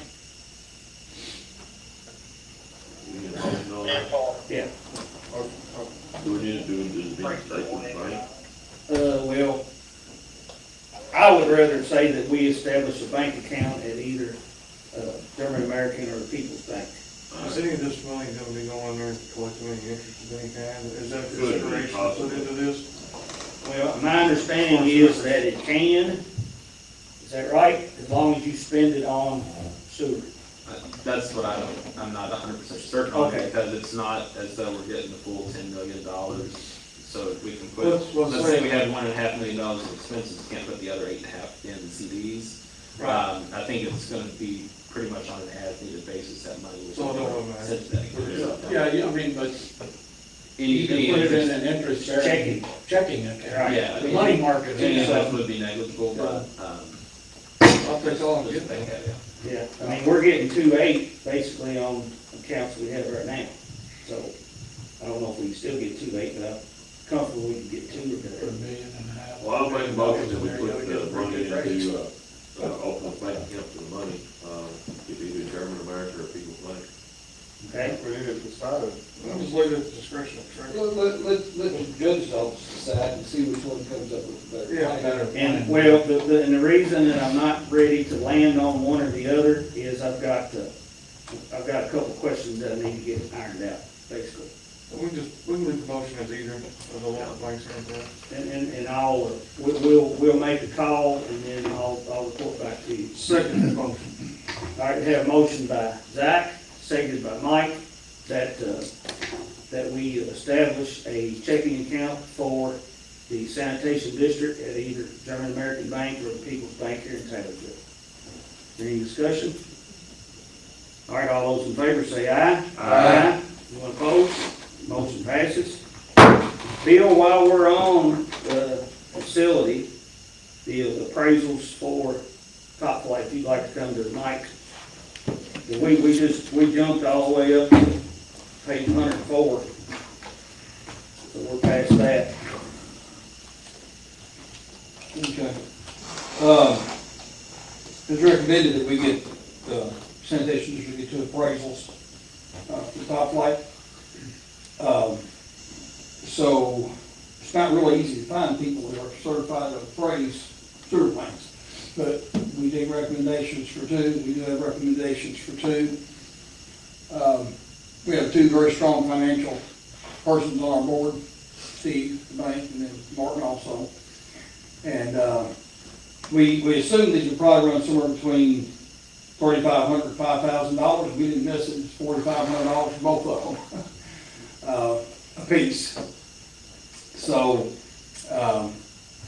if still recommend we get 2, that's fine. When we 1, that's fine. It's your own choice. But one is through the Bluegrass Valuation Group. And he says he's pretty certain he can have his done by 30 days. Part of the deal with Jack is that he wanted to be out there in about 90 days. And they said we can have our appraisal within 30 days. Gallagher said that they can, which is the other group, Rick Baumgartner, he said, I think I can have ours probably within 60 days, but he said I may be able to get that thing out earlier. So either one of those will work. But those are 2 highly recommended companies. I have no affiliation or doing our board with either one of those companies. So. I mean, Corey, do you agree we probably need to get 2? yes, Okay, yeah. I emailed both these to you. yes, yeah, and it's, All right. one is Baumgartner and Associates, the other is Bluegrass Valuation Group, just for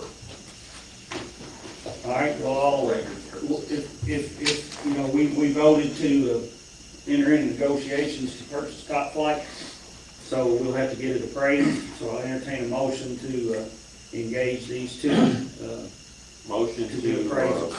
get, Baumgartner and Bluegrass Associates to Bluegrass Valuation Group. evaluation group to, do our price for the Top Flight services. Okay. Second. All right, we have a, They already gave us a price on what they were gonna charge us to. Isn't that right? So we can basically, we got 2. We're agreeing to go on and pay them to do it. yeah, we have, We're agreeing to pay them, motion to let them go do the appraisal, so we can figure out what's gonna cost us. We have to do this by law. Yeah. Appraisals, okay. yeah, it's a motion, yeah, we're voting to hire these 2, $9,000. yeah, to do the appraisal. All right, so, We'll do that. motion by Zach, Dan, did you second, or did you? They don't know. All right, second by Dan, motion by Zach, second by Dan, to hire both of these to get appraisals for the purchase of Top Flight. Any discussion? All right, all those in favor say aye. Aye. Anyone opposed? Motion passes. That part's done. All right, You done with it? Can be, yeah. I don't know if we need to do anything in executive session. That'll involve Bill. Not really. All right, we're good. Thank you, gentlemen. Thank you, Bill. This next one, I just put this in here for information. This net recovery, fella came in and he and I spoke last week. He was pursuing some of the opioid funds to do a program that he says has gotten approval by the FDA or someone. And basically what it is, it's a procedure that someone that has an addiction, an opioid addiction, it's a procedure that has been very, very successful, like 90-95% successful on people getting away from opioids. It costs $5,500 every time you do it to someone. And I told him that I would just pitch it to the court. What do you want from, I mean, I know you want some of the opioid money, but what? Right.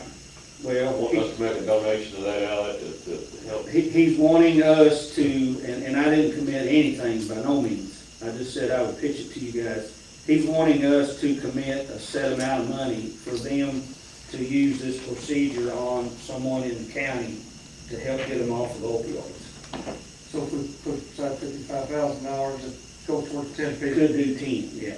Is this the same guy that was at newly elected officials conference that did that big speak on how they put the same like cochlear implant? And That's what it is. Right. You put those behind your ears. Yeah. This fellow's name is Jeff Lott, and of course his number is in the book there if y'all want to call him and talk to him. On page 106, if you all haven't watched that movie, The Final Fix, and that was at one of our trainings, and there were some guys in the county, some magistrates and judges in the crowd from other counties in Kentucky that swore that this was successful. And then one guy said, he said, watch this movie, The Final Fix. Well, I went home and rented it, watched it, and it took place here in Kentucky. And there was like 6 folks, and 5 of them did the treatment. One guy refused to do, he tried to do the treatment, but he just couldn't get off the drugs. He actually wound up dying.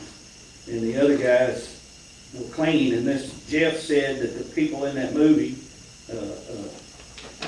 at least a couple of them, I don't know about I think he said all of them, but I know there was a couple that was kind of the stars in the movie. You know, they're still clean today. But I told him that I would suggest to you guys, we did get more opioid funds this week, I think like 32,000 more. So we're up to probably 250,000. I've done some individual research on this after we watched it down at the golf house, and I was looking into this, you know, and Scott can attest to this, that like, you know, most people that are reoccurring or can't kick the habit or whatever, it's not because they're chasing the high, it's because they don't want to be sick. And that's the main thing, that they're chasing, you know. So I really do think that this does have a lot of good to it as far as, I think it's a high probability if you take this treatment, then recovering that person, their percentage of recovering and going on and being a contributing member of society again and completely recovering, and I think it's a good investment. If we have the opioid funds to do it, I would like to encourage the court to set aside an amount. So maybe we can trial run some people. You know, I'm not saying it's a long-term investment, but whether it's 55,000, or we can say, hey, let's take some of our worst reoccurring offenders or whatever that seem to have a drug problem or whatever that are still out in the community. I mean, we all know that, you know, part of drug overdose and abuse, or, you know, abuse, it causes overdoses, it causes deaths in the county and stuff like that. We have some of these people, based upon the recommendation of Corey and the courts and Scott, if we can get some of the people to run through it, I think we could reap some benefits from it as a community. I mean, I'm guessing that folks that, you know, you have to make a decision to want to take a treatment.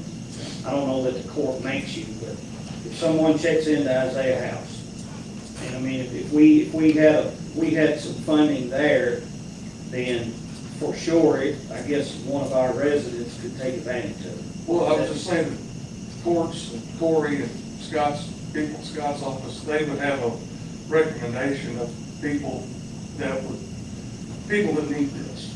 And then we could reach out to those people and say, well, this is available, they could reach out and say, this is available, out of the people on this list that we're recommending, would they be willing? And do a trial run of it, because I think that, this does show a lot of, promise. Yeah. That's an implant y'all said? It looks like a cochlear implant, and what it does is it works with the receptors in the brain that go along with opioid abuse, and it kind of, it makes it where they don't crave it, they don't get sick. It kind of, so one thing that it treats is it keeps them from getting sick from withdrawal. And they're showing a lot of good research and good studies, getting a lot of feedback about how people are not reoffending because. Yeah. I just read an article the other day where it talked about I think it's a great idea. Kentucky counties that are, several more Kentucky counties are buying into this and using their opioid funds. Bullet was one of them. Well, The system's broke. Like, the hospitals don't want to deal with them, the jails don't want to deal with them. So if we have. That's an excellent point. If we have an option here, and we can have literature to hand out, or we can have an avenue to send these people, because it is the system. If we take an overdose in an ambulance, and we've already done Narcan, they're out of the hospital before the day is over. The jail, they go to jail, they detox in jail, but there's no treatment there. So as soon as they get out, they go back for that fix. So if there's an option that we can have on the table. That's what I'm saying. Vet the people that we want to give that option to. I think this is a great opportunity for us as a county to be proactive, step out of the box, outside the box, try different things that we can use to help people in our community that need it. Yeah. We see people on a weekly basis Corey, who want to get clean. Well, that's what I'm talking about. That's where you guys would come in, the people that you see. Could that be an option through the court? I mean, we get drug people through the court to say, hey, we have this treatment program. Right. So ultimately, if we have drug cases that they resolve downstairs, not go up to circuit court, what the judges will typically agree to is furloughing somebody to treatment. It's ultimately a question of whether that particular defendant wants to actually turn their life around. But I mean, it would be a way to keep them out of court is to say, hey, we're going to offer you this treatment. Well, we wouldn't do it the ordinary or referral service. We would be happy if, a family member, they have, if there's literature to hand out to a family member that wants to enroll somebody without a criminal case. But as far as, if somebody comes to our door saying, I can't get off meth, I need help, then we're not going to say, all right, well, use this. I mean, The problem is we're not going to insert ourselves in that process. The problem is But if there is a case in court, then ultimately as part of resolution, then, Yeah, that's what I was furlough that referring sentence, to. It could be, Yeah, instead of, just wanted hey, to you're going to eliminate jail, Right. okay, hey, we're going to send you to this, The one thing I don't want to do, if you're in agreement. one thing I don't want to do with that is I'd like for us to have to say, and not really the courts tell anybody what, because you get into people say, well, I'd rather do this than to go to jail or face a charge or whatever, but they don't really want the treatment, they just don't want to go to jail. One, and if we do, if we send to a place like Isaiah House or ARC, that's not going to be in lieu of a sentence. If they leave against medical advice, or leave early, anything like that, if they aren't successful in completing it, they'll still have their sentence overhead. So it's kind of, that's carrot and stick approach. Like they're on probation. Well, my idea is to have the funds available, and if somebody reaches out to Corey, if somebody reaches out to Chris, if somebody reaches out to Scott's office, and they're interested, then we have the funds available to facilitate that if the person they reach out to agrees that they would benefit from this, it would be good use for the program. This guy saying if we set this money aside, it's just for people in our county? Or Well, that's I took it that way. Yeah. That's my expectation. You're right. We got- Well, we they got our here fault. right here. I think he said that, Spencer County residents. that he would give us a presentation of his court too. Yeah, he came in and I didn't know what he was selling. I like it. So, you know, he came in and when we got to talking, and then I figured out what he was selling, and he told me the price, so. But if you all would like, he said he would come back and talk to us, if y'all want him, I'll try to get him at the next meeting. You know, if y'all want to go that route. And do that. All right. We have two counties close to us already using the device. Yeah. Meade and Bullitt. All right, I think it's a great step in the right direction. all right, yeah, well, I pretty much think it's gonna answer the question. I think everyone's pretty well on board. yeah, okay. You're gonna talk about it, Harold, Yeah, so I've seen your it. presentation. Seen it all the Movie. time. It is. Plus, one of the people who was in that study was actually there. You're talking to us about that. Okay. How long ago was that? It was when we did our, doing the elected officials conference. Yeah. Okay. In December of last year. December That's 22. before we got in office. It was before we got in office. December 22, because we didn't get no points. Yeah. Yeah. I thought we were getting points, but I enjoyed it none of that. All right. All right, moving on. I knew we'd have a lot of stuff to talk about today, and it's good. Hey, It'll be short, don't lie. I'm not going to recess unless I gotta go, but if anybody needs to go, just go. You all good with that? Yeah. All right, so, all right, on new business number 2, this is some good nitty-gritty stuff right here. The next couple things, we'll be approving our flex funds. We have to approve they have to have 2 motions. One is to approve the flex agreement, and then one is to approve the resolution. Basically, the roads are listed on, we've already voted on these roads, just for your memory. They're basically in the 2 Tyndall places, or not Tyndall Henry places. Court, Evelyn Drive, Paul Avenue, PJ Court, Stevens Court, and Valerie Court. Right, which is the Tyndall Tyndall Ridge. and Tyndall Place. And that'll complete all those roads, but we have to get a motion to execute this agreement, which is like on page 118. Yeah, I'll make a motion that we accept the agreement between the Commonwealth of Kentucky Transportation Cabinet and ourselves on the roads listed in this document. Second. All right, we have a motion by Dan, seconded by Zach, to approve the $148,591 coming from the Commonwealth to Spencer County on our flex roads. Any discussion? All those in favor say aye. Aye. All opposed? Motion passes. All right, then we have a resolution that basically says the same stuff, and this is where Lynn has to take down the A's and A's and get a signature so we can send in and get our money. Motion to approve the resolution. Second. All right, we have a motion by Jim, seconded by Mike, to approve the resolution on the flex funding with the Commonwealth of Kentucky. All right, any discussion? All those in favor say aye. Aye. What's that? Call roll, I think. Well, I figured it would be easier. All those in favor say aye. Aye. Anyone opposed? So it's 6-0. Thank you all. We'll get that in. We can start work on those roads when they get it back to us. I'm gonna be out with that vehicle unlocked. All right, now, on page 122, this, we had an issue with Cook's Lane. The state said the numbers didn't match up. This says it's for Holden Road and Schultz Lane. Okay, forget that, I passed out a new one. Okay. I passed out a new one, of course, this old one is on page 122.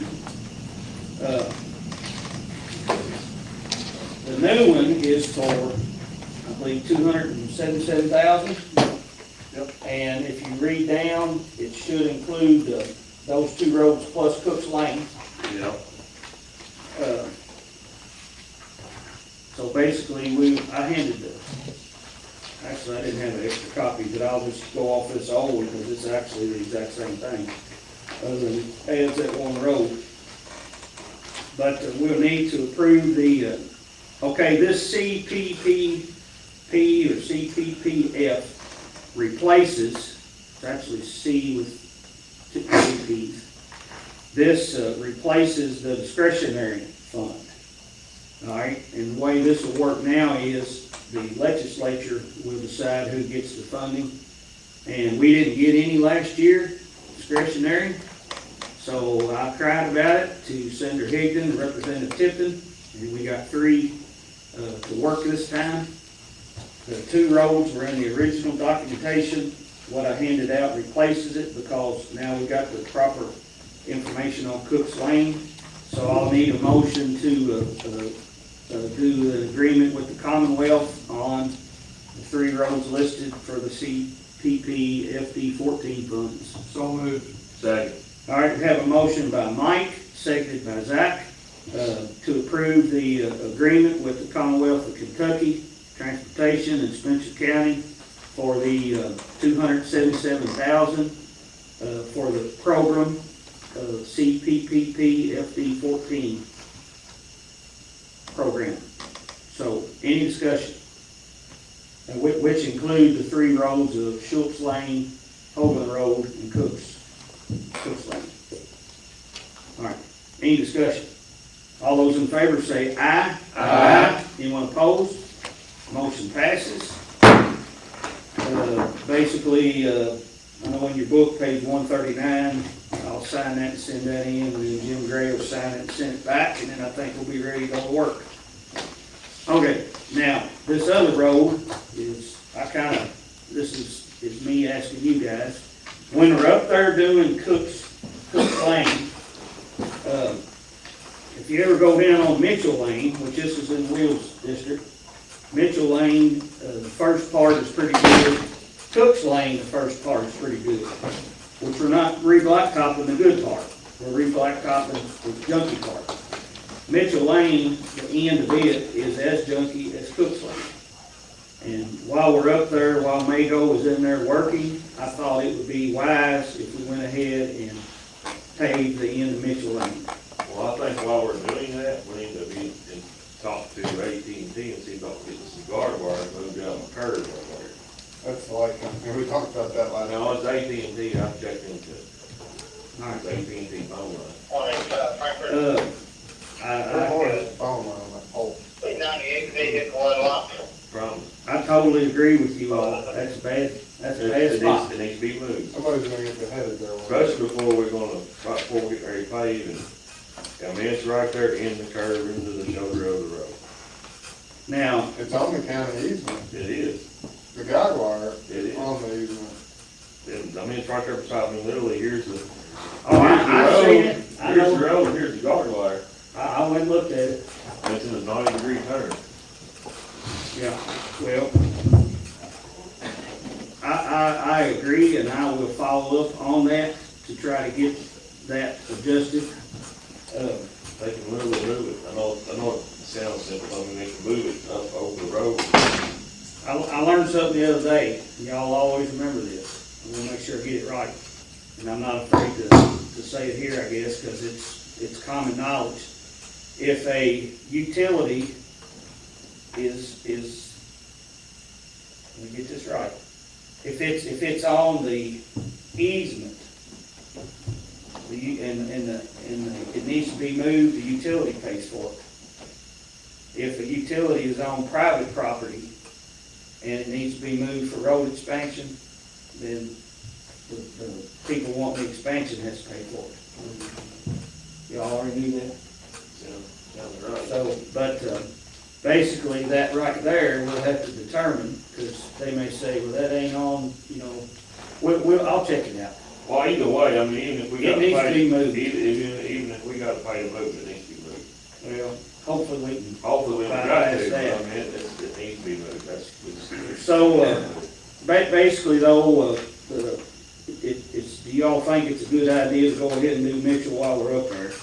I agree with that. It is paid. That's why. Do we need a motion for that? Yes. I make a motion that we pave, the back part of Mitchell Lane. Zach, $44,270.28. Yep. All right, we have a motion by Jim, seconded by Zach, to approve, Mago, paving the back of Mitchell Lane at an estimated cost of $44,270. And this will be while they're in there doing cooks. Any other discussion? Now Doug is not here, we'll have to make a transfer to, when we get the bill in on this. But we'll make a transfer. All right, any other discussion? All those in favor say aye. Aye. Anyone opposed? Motion passes. All right, this next road, next two roads, in full disclosure, I live off both these roads, but you all know where it is. When you go up Love Lane Hill and you go up Max Rouse Hill, it's probably a couple tenths each. And they had the road grader down there working on something.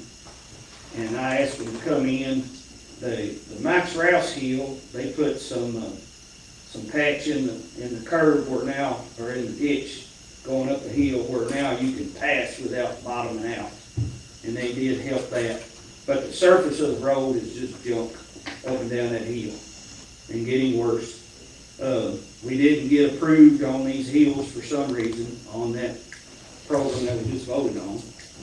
But while they had the road grader there, I asked Todd and Keith and them, I said, hey, we can go down to Shepherdsville and get pavement for $50, $60 a ton in our own truck, bring it down here, dump it on the hill, take the road grader, push it over and put it on the edge so people can pass. They didn't get Love Lane done. Now, they did put some rock last week. And I said, let's dump blacktop in here.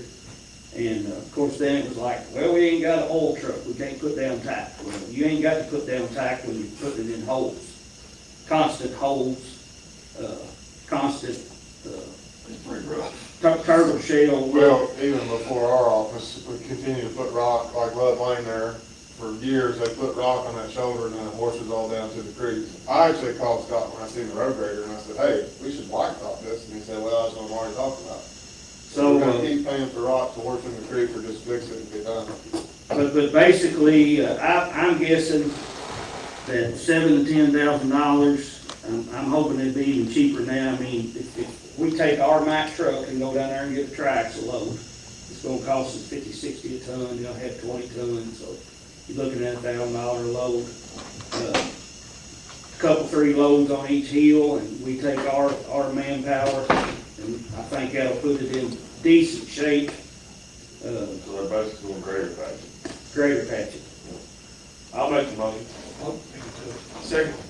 All right, we have a motion by Zach, seconded by Mike, to do repairs on the Love Lane Hill and Max Rouse Hill, at a cost not to exceed $10,000.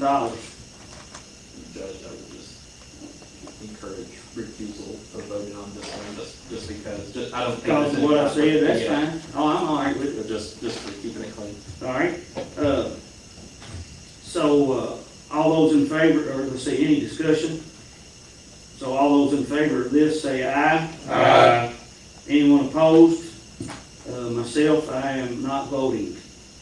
So motion passes 5-0. Okay. One more thing on the roads, while we're talking about it. I brought it at the last meeting on Industrial Drive. Okay, Yes. going back to the recycling center. Yes.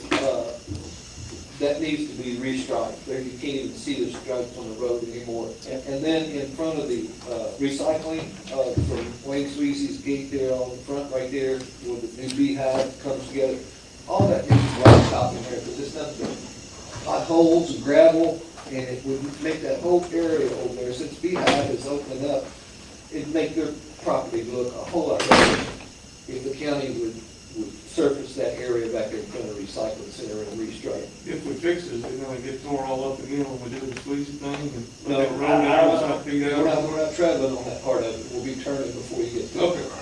Well, now, We still ain't never cleared up there. I mean, we think we own it. The city thinks we own it. So we never cleared there up on that. on that road, In front of the recycling center, I guess we could do something there, but I'm pretty sure we own Spears Drive. I think that's a county road, but. well, I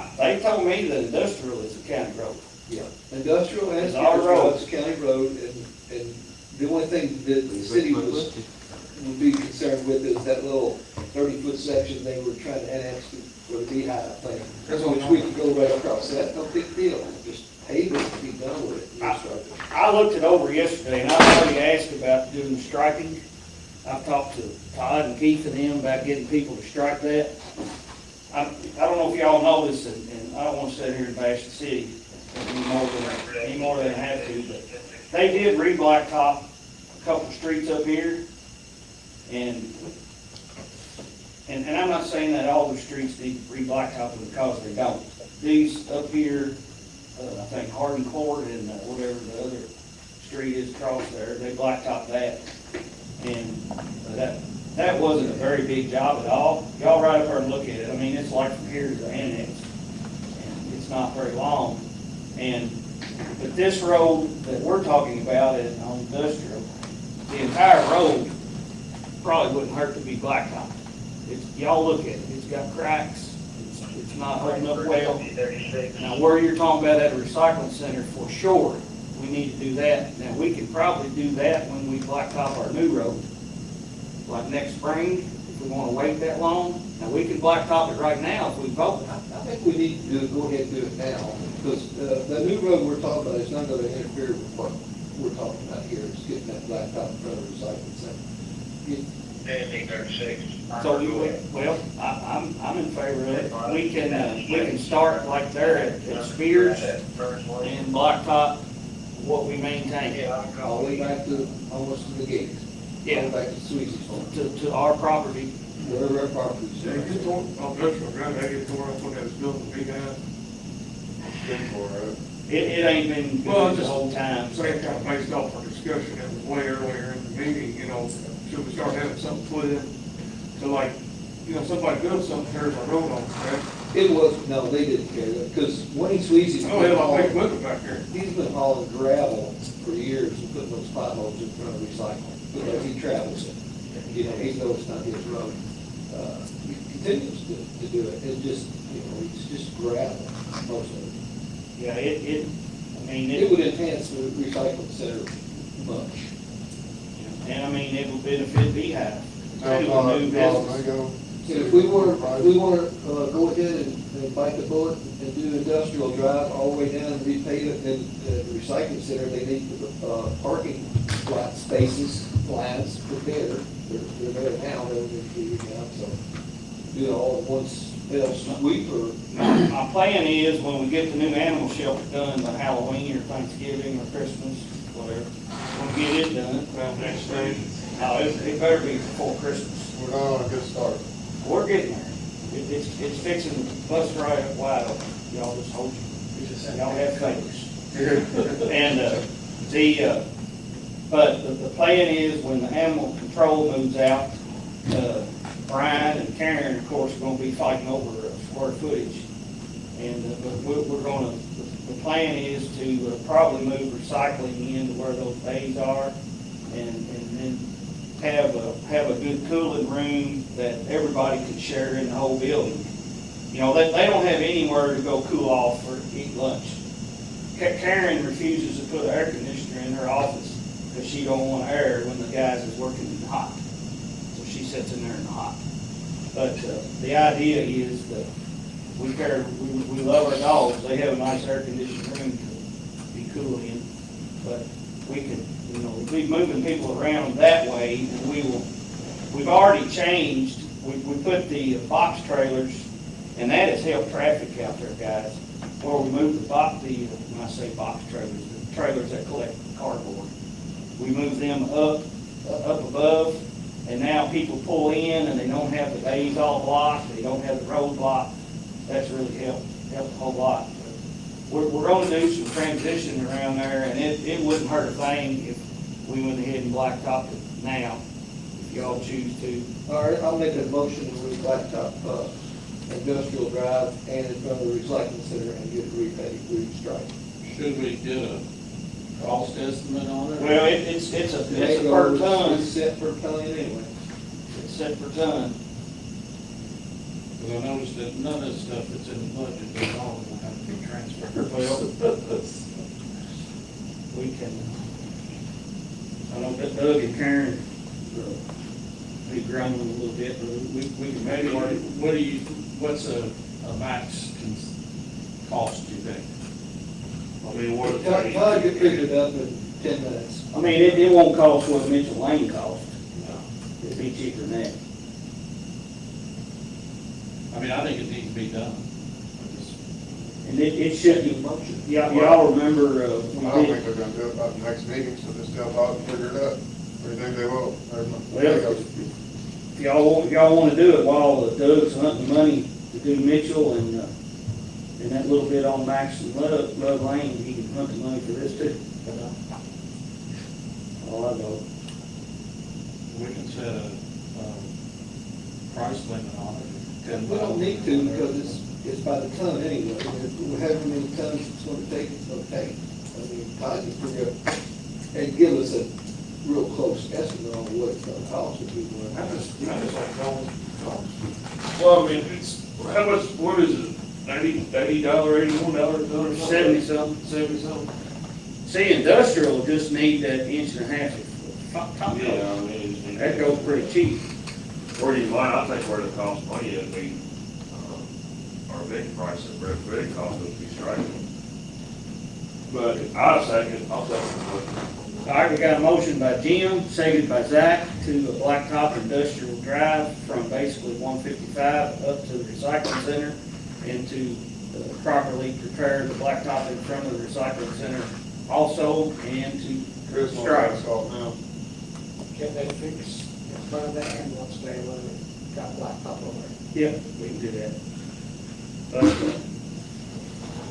yeah, you, as long as they'll drive the machine over there and do a little rolling, I think it'll be that. Small part, I've been touching 20-something years. I don't know about doing the whole parking lot. Not just in front of the Just ambulance. in, back where the hose is at. Don't complicate things. I'm gonna complicate things. All right, I'm gonna do, so we have a motion and a second. Where are we gonna pull this money from? We'll transfer. I mean, we got to you know, just like we had to transfer out at Saddlebrook or Red Barn Arena, we had to do the transfer there.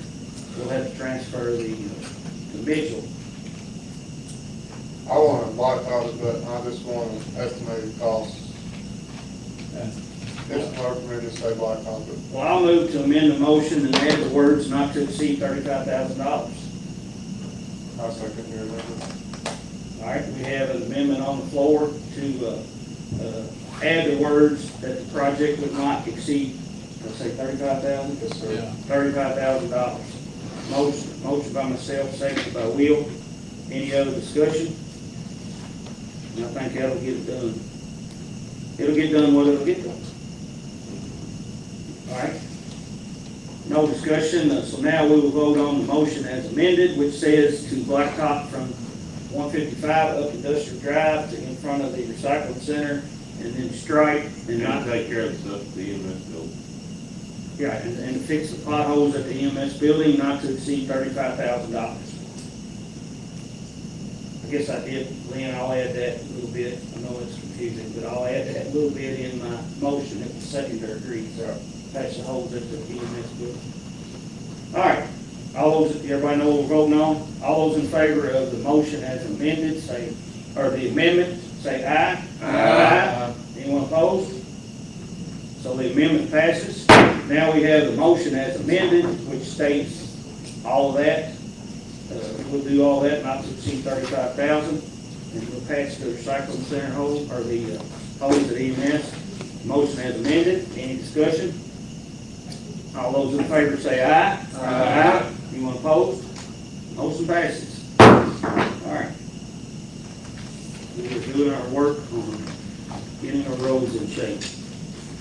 And just to confirm on the roads, do or do not have an agreement on with this language, that was just a vote on the resolution, is that right? No, we have an agreement from the state. Okay. I handed it out for it. That's one of them things I passed around. The only thing I saw was the resolution. Oh, this one? Look up at the top, just say 277. Okay. Yeah, that's the new one. Okay, so I don't think we had a separate vote then on the resolution, because we had agreement resolution on the first one, but then only one vote on the second. You are correct. And Because the resolution replaced, I think, page 140 of the packet. you're correct. I forgot to do it. It was laying Motion right to here. approve the resolution. Second. All right, we have a motion by Jim, seconded by Mike, to approve the resolution on the FD 14 funds, which is the blacktopping of Open Road, Schultz Lane, and Cooks Lane. You had a motion to approve the resolution after you executed agreement with KYTC on roads listed in the document, is that? That was for Everyone drive. Hoagland, That was for the flex. that was for the flex, this is for Hoagland, Schultz. Yeah, This is the CPT FD 14. FD 14. yeah, it's two separate road deals. There's an agreement and then resolution on flex, those are both voted on. The agreement was voted on for the FD 14, but the resolution is not, that's what this resolution is. Yeah. Yeah, they voted on the agreement at 10:59. Okay, yeah, and I did, this resolution wasn't in full, which is why I missed it. That makes it to replace, I think it's page 140 in the original packet. Well, all right. We vote on this again? No. No, No, no, they no, voted on this. no, this is different. We're good. Now we voting on that. It's the resolution.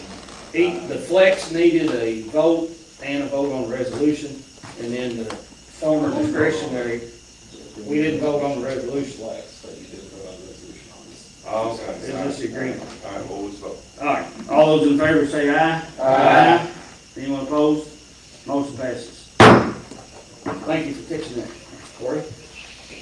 Oh, goodness. I'm gonna simplify this thing. All right, tax rates. Tax rates on page 143. I don't know that we got to vote on this today, but we can. If the easy part, it's kind of spelled out there. If we take the compensating rate, that means it'll go from 6.6 to 6.4. And then the personal property, if you look down towards the bottom of this page 143, where it says if the county chooses 6.4 cent, then the maximum personal property we can take is 7.6. And if we vote to do that, then it'd be done and we wouldn't have to talk about it anymore. Or y'all can digest this and we can do it, because we have to have done by, I don't know, September. September 7th, 2024. Yeah. Well, if we don't do anything by then, then it'll by default go to the compensating rate. I'll make a motion that we go with the compensating rate for this next fiscal year. Second. All right, we have a motion by Jim, seconded by Zach, to go ahead and the fiscal court accept the compensating rate, which is 6.4 cents on real property and 7.6 cents on personal property, I believe that's right. Is that what we did last year? No, we did last year with 6.6, and it said at the bottom. Yeah. Yeah, but that was a compensating rate. Yeah, Did we just accept the compensating rate last year? right. Okay. Yep. So, but yeah, basically, we're just taking we're taking the keeping the taxes the lowest we can. Right, no, I just want to make sure we. Low as we can. All right, so we have a motion and a second to accept the 6.4 and the 7.6. Any other discussion? All those in favor say aye. Aye. Anyone opposed? Motion passes. Thank you. I want the headlines to read that the fiscal court appreciates the residents and the taxpayers, and we're working to keep them cheap and still make progress. All right, thank you for that. That gets us all the way through, We gotta take up is it the personal property, watercraft, and other? that was the 7.6. Yeah. On personal property. Yeah. So that motion took in both of those. And I guess that's proper, Corey. since we got a couple, we don't need a separate motion for each. We're going off the, cover sheet, 6.4 to 7.6 personal property. Yeah, and basically that was in the motion that accept both those, one motion instead of two. All right, Move on. all right, sounds good. Okay, number 7, the clerk's shredding, and, so I don't know, do you have an estimation, Lynn, as to how much that might cost monthly? I mean, it doesn't really I matter. didn't even know it was gonna be on the agenda, I'm sorry, I wasn't prepared to discuss it. I didn't know I was gonna be paying for shredding. The shredding company comes to the county on a 6-week schedule, isn't it? Yeah, I put in the packet where you reached out on 7/23 about it. So, I mean, we need to do the shredding for you, so. We got a company in county, don't we? Right, we use the same company, right? Us and you? All right, I mean, do we need to come more often? yeah, No, we're okay with what they come. okay. We had a bunch of extra stuff, like unvoted ballots from the primary election. You have to wait a certain amount of time before you can destroy them. They have to be destroyed by shredding. So it's too much to do in-house. So All right, yeah. I didn't know it was a big deal.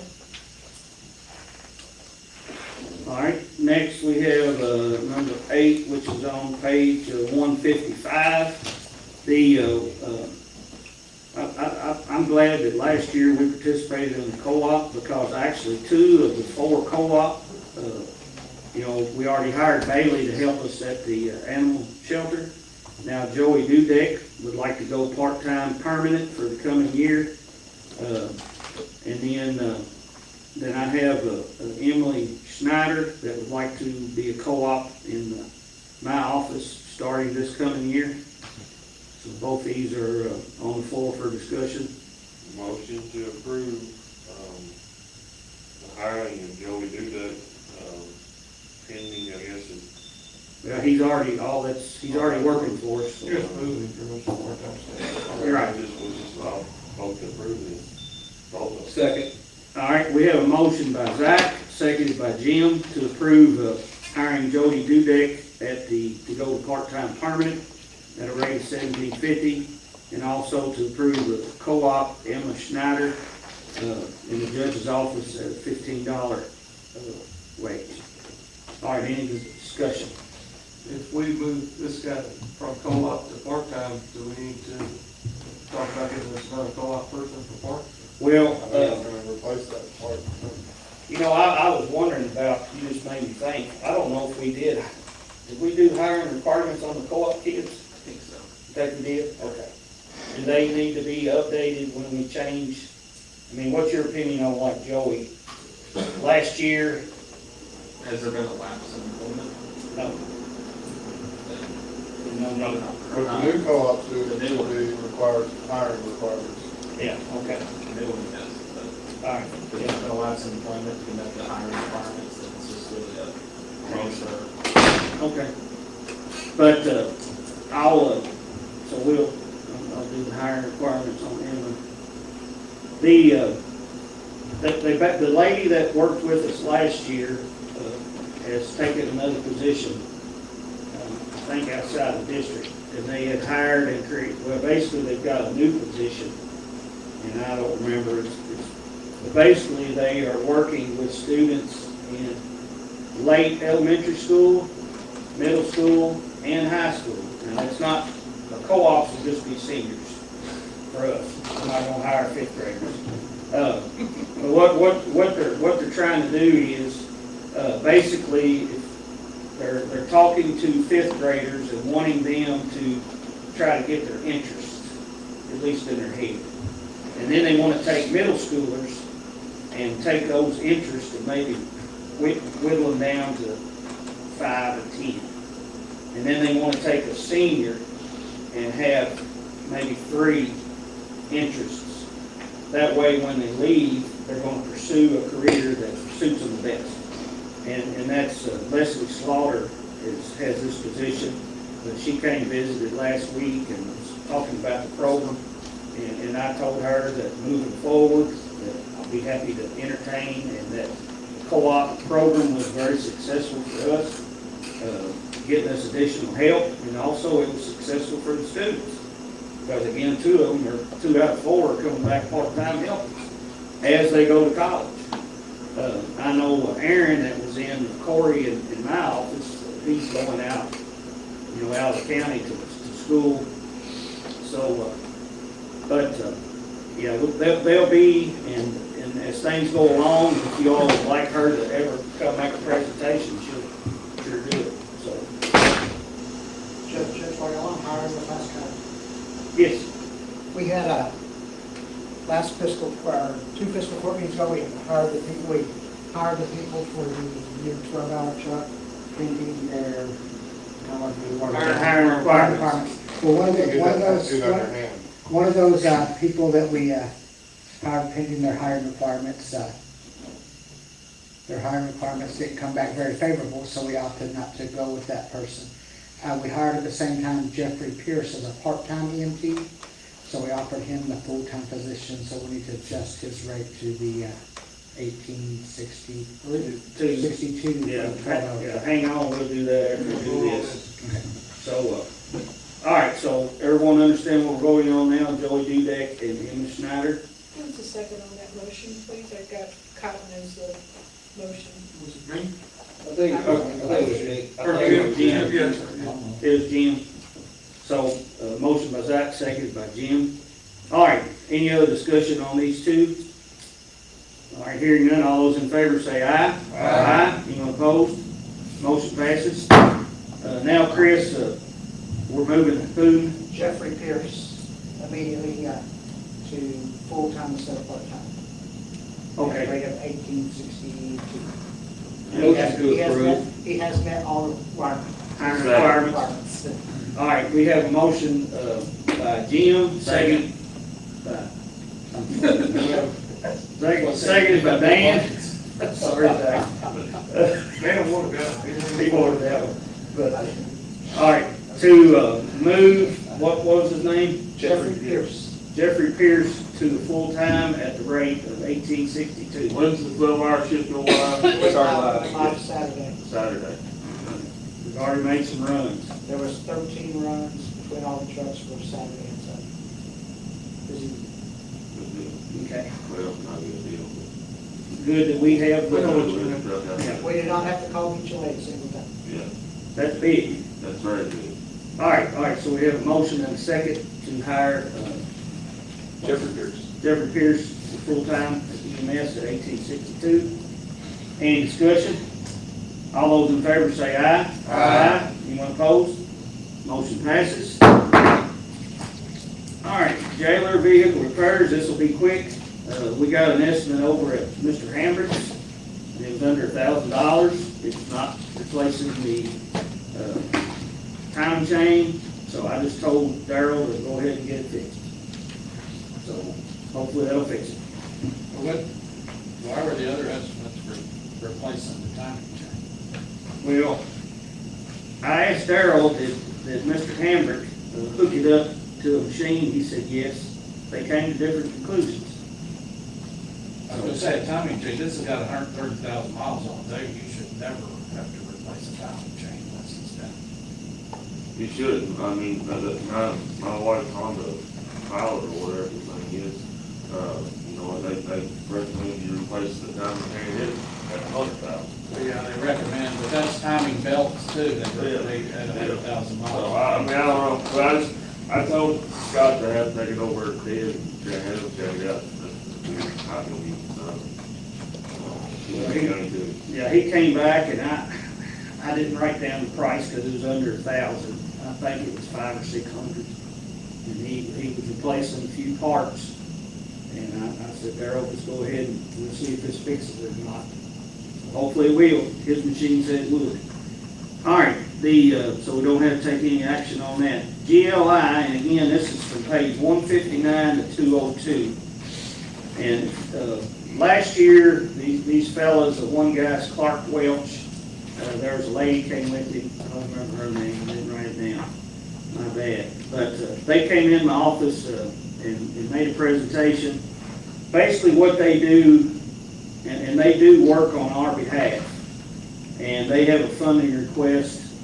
I don't remember how much we gave them last year exactly, but they're requesting $1,935, which I think that's just like 10 cents a person in the county, and it helps them, helps fund them, and then they help us by all these pages. And I wanted to point out a few things. Look on page 173, if you would.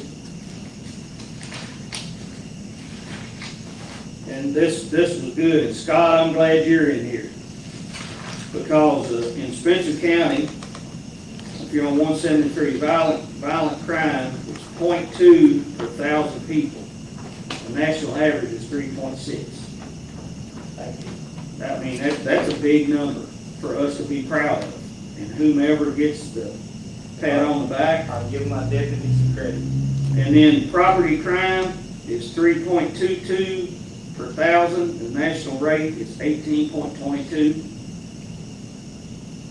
This information. So those are two things to point out.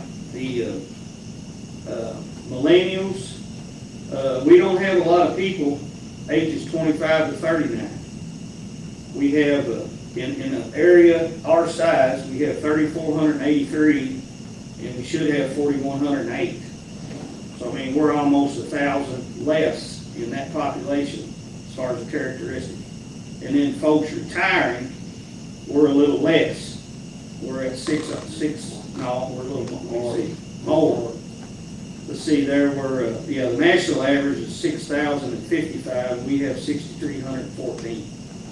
But to tell those population characteristics, then we look about how we provide jobs. Go to page 177, if you would.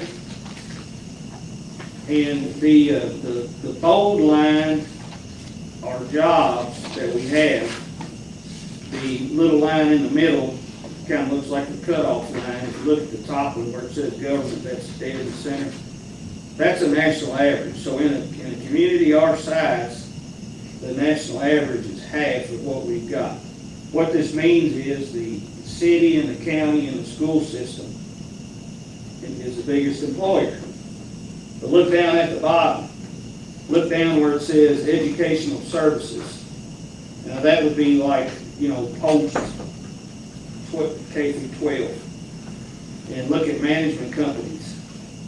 Look at manufacturing. Look how short we are there. We don't have the manufacturing jobs. We don't have the wholesale trade. We don't have the education services. Or the healthcare. Yeah, or the healthcare. That's exactly right. I was looking up at the top, the fourth one down. I was looking for that, Mike. Thank you. We don't have the healthcare here that we should. But these are opportunities that, being identified, GOI will help us get. Look on page 179. Look at this goes hand in hand with what we just said here at the bottom. This is where we need to grow. Now, construction for a county our size, see, it's actually a little ahead as far as employment concentration. It's a little ahead of even government. But what I want to point out is look at where we're short. Again, manufacturing, educational services, wholesale trade, healthcare, transportation and warehousing. We've got so much opportunity in these fields, but we don't have the sewers, we don't have the industrial park. Those are things we all need to work on, and we're working toward those. Page 184, I got the last page I was going to point out. These are workforce characteristics. Look down at production. Look how short we are. The national average is like twice as ahead of where we actually are. So, yeah. So we have a lot of room to grow in the fields that we were just talking about. And on page 187, I drew some lines across them, and you can kind of, and it has the pay scale. And like in Spencer County, from production downwards, if you look on your list, the average pay is under $20. And then look at the top. We don't have a lot of fields that have those above $30 an hour jobs. So if we did bring some management and, professional services in, we could have those higher paying jobs. So, but I think that being a partner with GLI will pay many benefits. You start on page 191, they will assist us with different grant programs to, help us move to where I think we'd all like to be as far as creating jobs and opportunities for our residents. So my recommendation is that we engage with GLI at an amount of $1,935, same as last year. So moved. Second. All right, we have a motion by Mike, second by Zach, to engage with GLI for an additional year at the cost of $1,935. Any discussion? All right, all those in favor say aye. Aye. Anyone opposed? Motion passes. Hey Scott, does the county have are the county flock cameras, are they up and running yet, or? They are not, and, we're ready to bring some next. Yeah. We have. Transportation in it, Scott. Still waiting on Department of you. Transportation has signed off on, the poles that they need to use. So I guess Waiting on that? split the blame, but, we have been checking on them almost weekly, and ag month. I had a case I was working where Elk Realty got $1,000 check stolen out of their mailbox, and it was, whited out or bleached out, and a new name put in it, and they got away with it because we didn't have a flock camera to catch them. Well, what, this has been going on for, 3 months? Several. I mean, I'm not happy either, I'll be. I'm saying, well, is there no way we can get James Allen or Jimmy Higdon, All right, take a tree up here on Hero Street? Yeah, I'm going to suggest, have Andrew come in, and he and I will call up to District 5. We'll Okay. talk to Matt Bullock, and we'll talk to James Allen, we'll talk to Senator Higdon, Somebody needs to fire. see what the holdup is, but have him come in, and we'll take care of that. Yeah.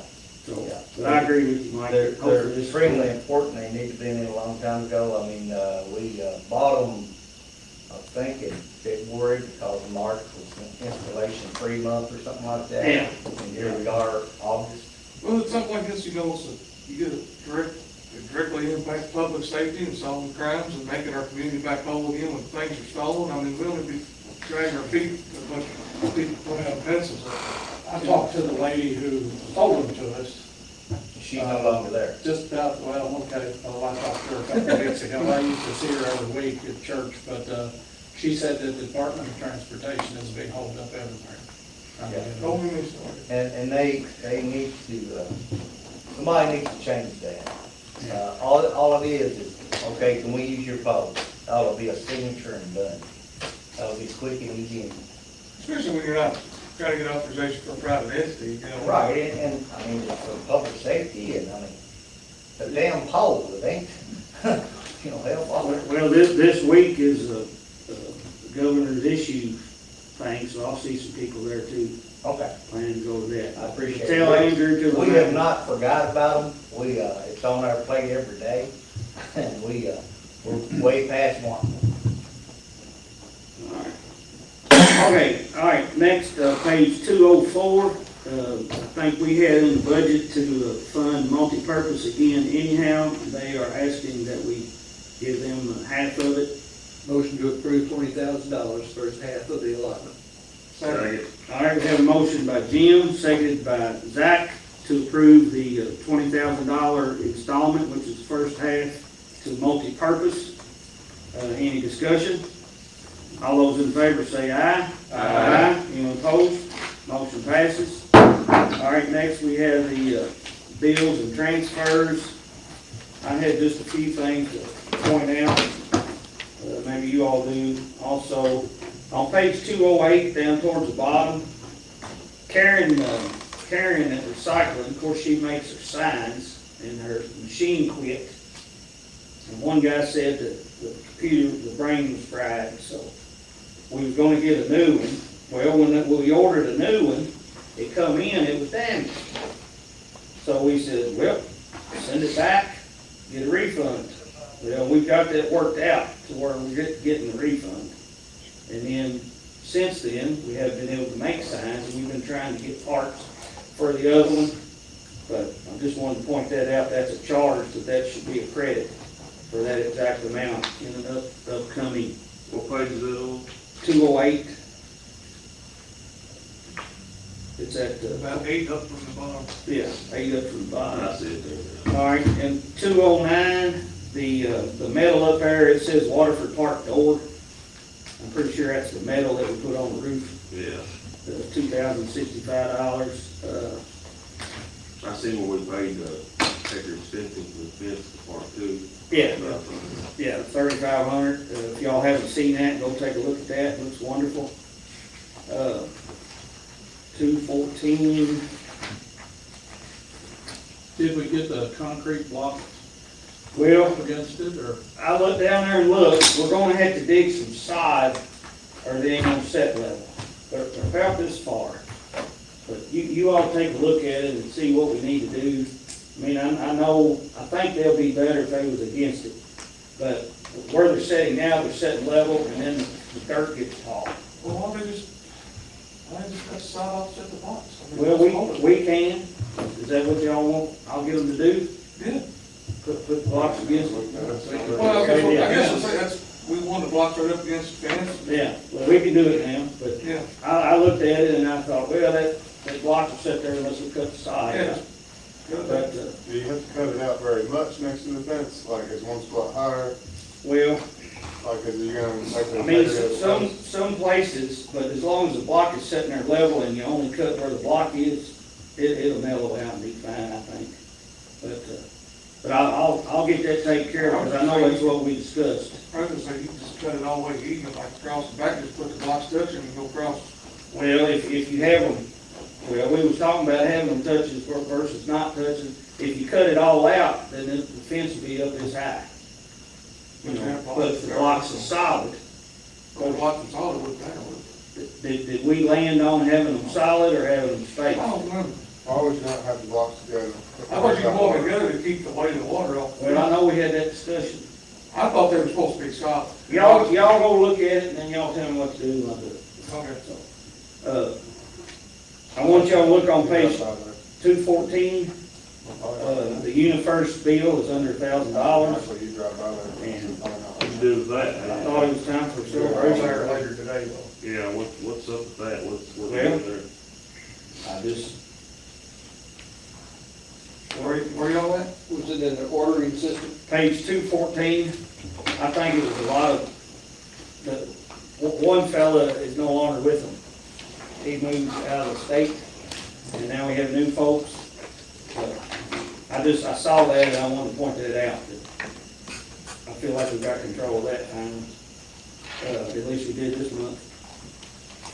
And then 216, we had big paving bills there to pay. So, I believe those were, out of our budgeted money, which we are getting a little more mileage, where the price is a little cheaper. I'm gonna ask her on page 216, the repair for Jacoby's, is that the one that was down for like 2 or 3 months? I don't have a clue.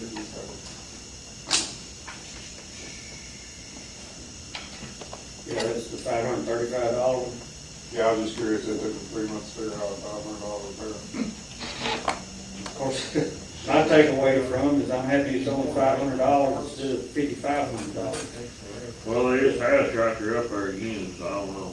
Yeah, The one tractor was down 3 or 4 months, I'm pretty sure we got that on a I warranty. think that was on a warranty job. This tractor here, I think is they had one just recently go down for a century or something, they had to haul it in. Yeah, I remember that. The one they took the side mower off of, Yeah, they hooked the green mower to it, and they mowed a little bit, and they had it laid down. So Yeah. that might have been I think that's what the that, cost of it. So, that's all that I had pointed out. If anyone has any other questions. Judge, you had mentioned to me earlier in the meeting about one of my vehicles in my bike shop. Well, yes, yeah, and thank you for bringing that up. We had, and that goes along when I talk about the doors being busted, because it could be a CACO claim where you hit a deer, and they brought an estimate over to $6,700. which I think is outrageous, but that, Yeah, I walked over and looked at the car, and it is a 2021 car. It has a dented fender, and then the front end, of course, it's got Gorilla Tape on it right now, holding it kind of together. It don't look bad, because with the graphics, overall, it don't look kind good. of sports it up. Well, you kind of look at it and go, where's $6,700 worth of damage at? Well, but, you know, that, again, we need to, you know, we don't need to be driving around with dented up police cars. But then we also don't, I mean, we need to check in as to how it's gonna affect the premiums and things if we wanna pay for it ourselves. Or maybe try to fix it a little less. I don't think animal strikes affected us too much on our insurance with regulated cities out in Washington. True. They wrote that off as something, Yeah, can't help. it's on comprehensive. But, like busted windshields. Yeah, right. I don't think they got, we had 4 or 5 instances out there when I can remember. I don't think they did the deal. Well, Animal strike. I need to talk to Keiko about that. Okay. If I can bring up one other thing, just kind of let y'all know what's going on at the sheriff's office. Deputy Brian Berry, he's left us and gone to Bardstown, $5 more on the hour and half price on insurance. Ain't nobody blaming him.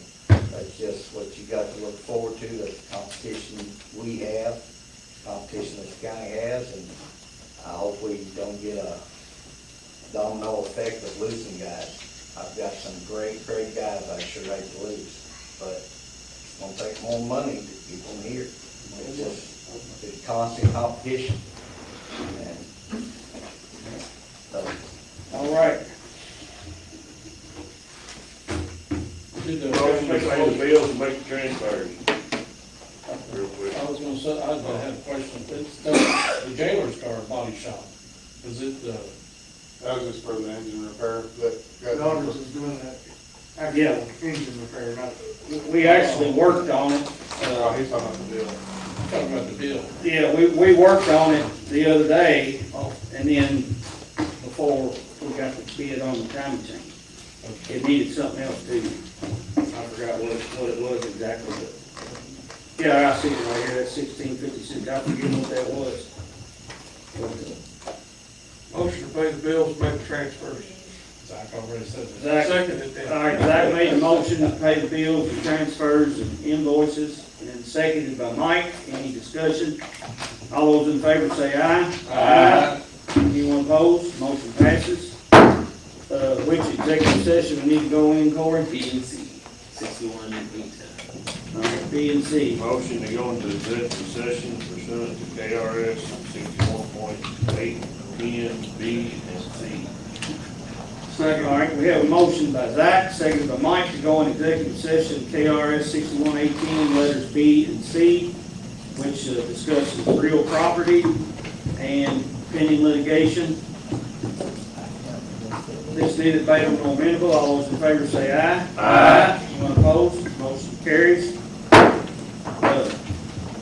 Corey, you'll get all the notes. We'll finish them up and give them to Lynn. All right, if y'all want to take a moment, good time to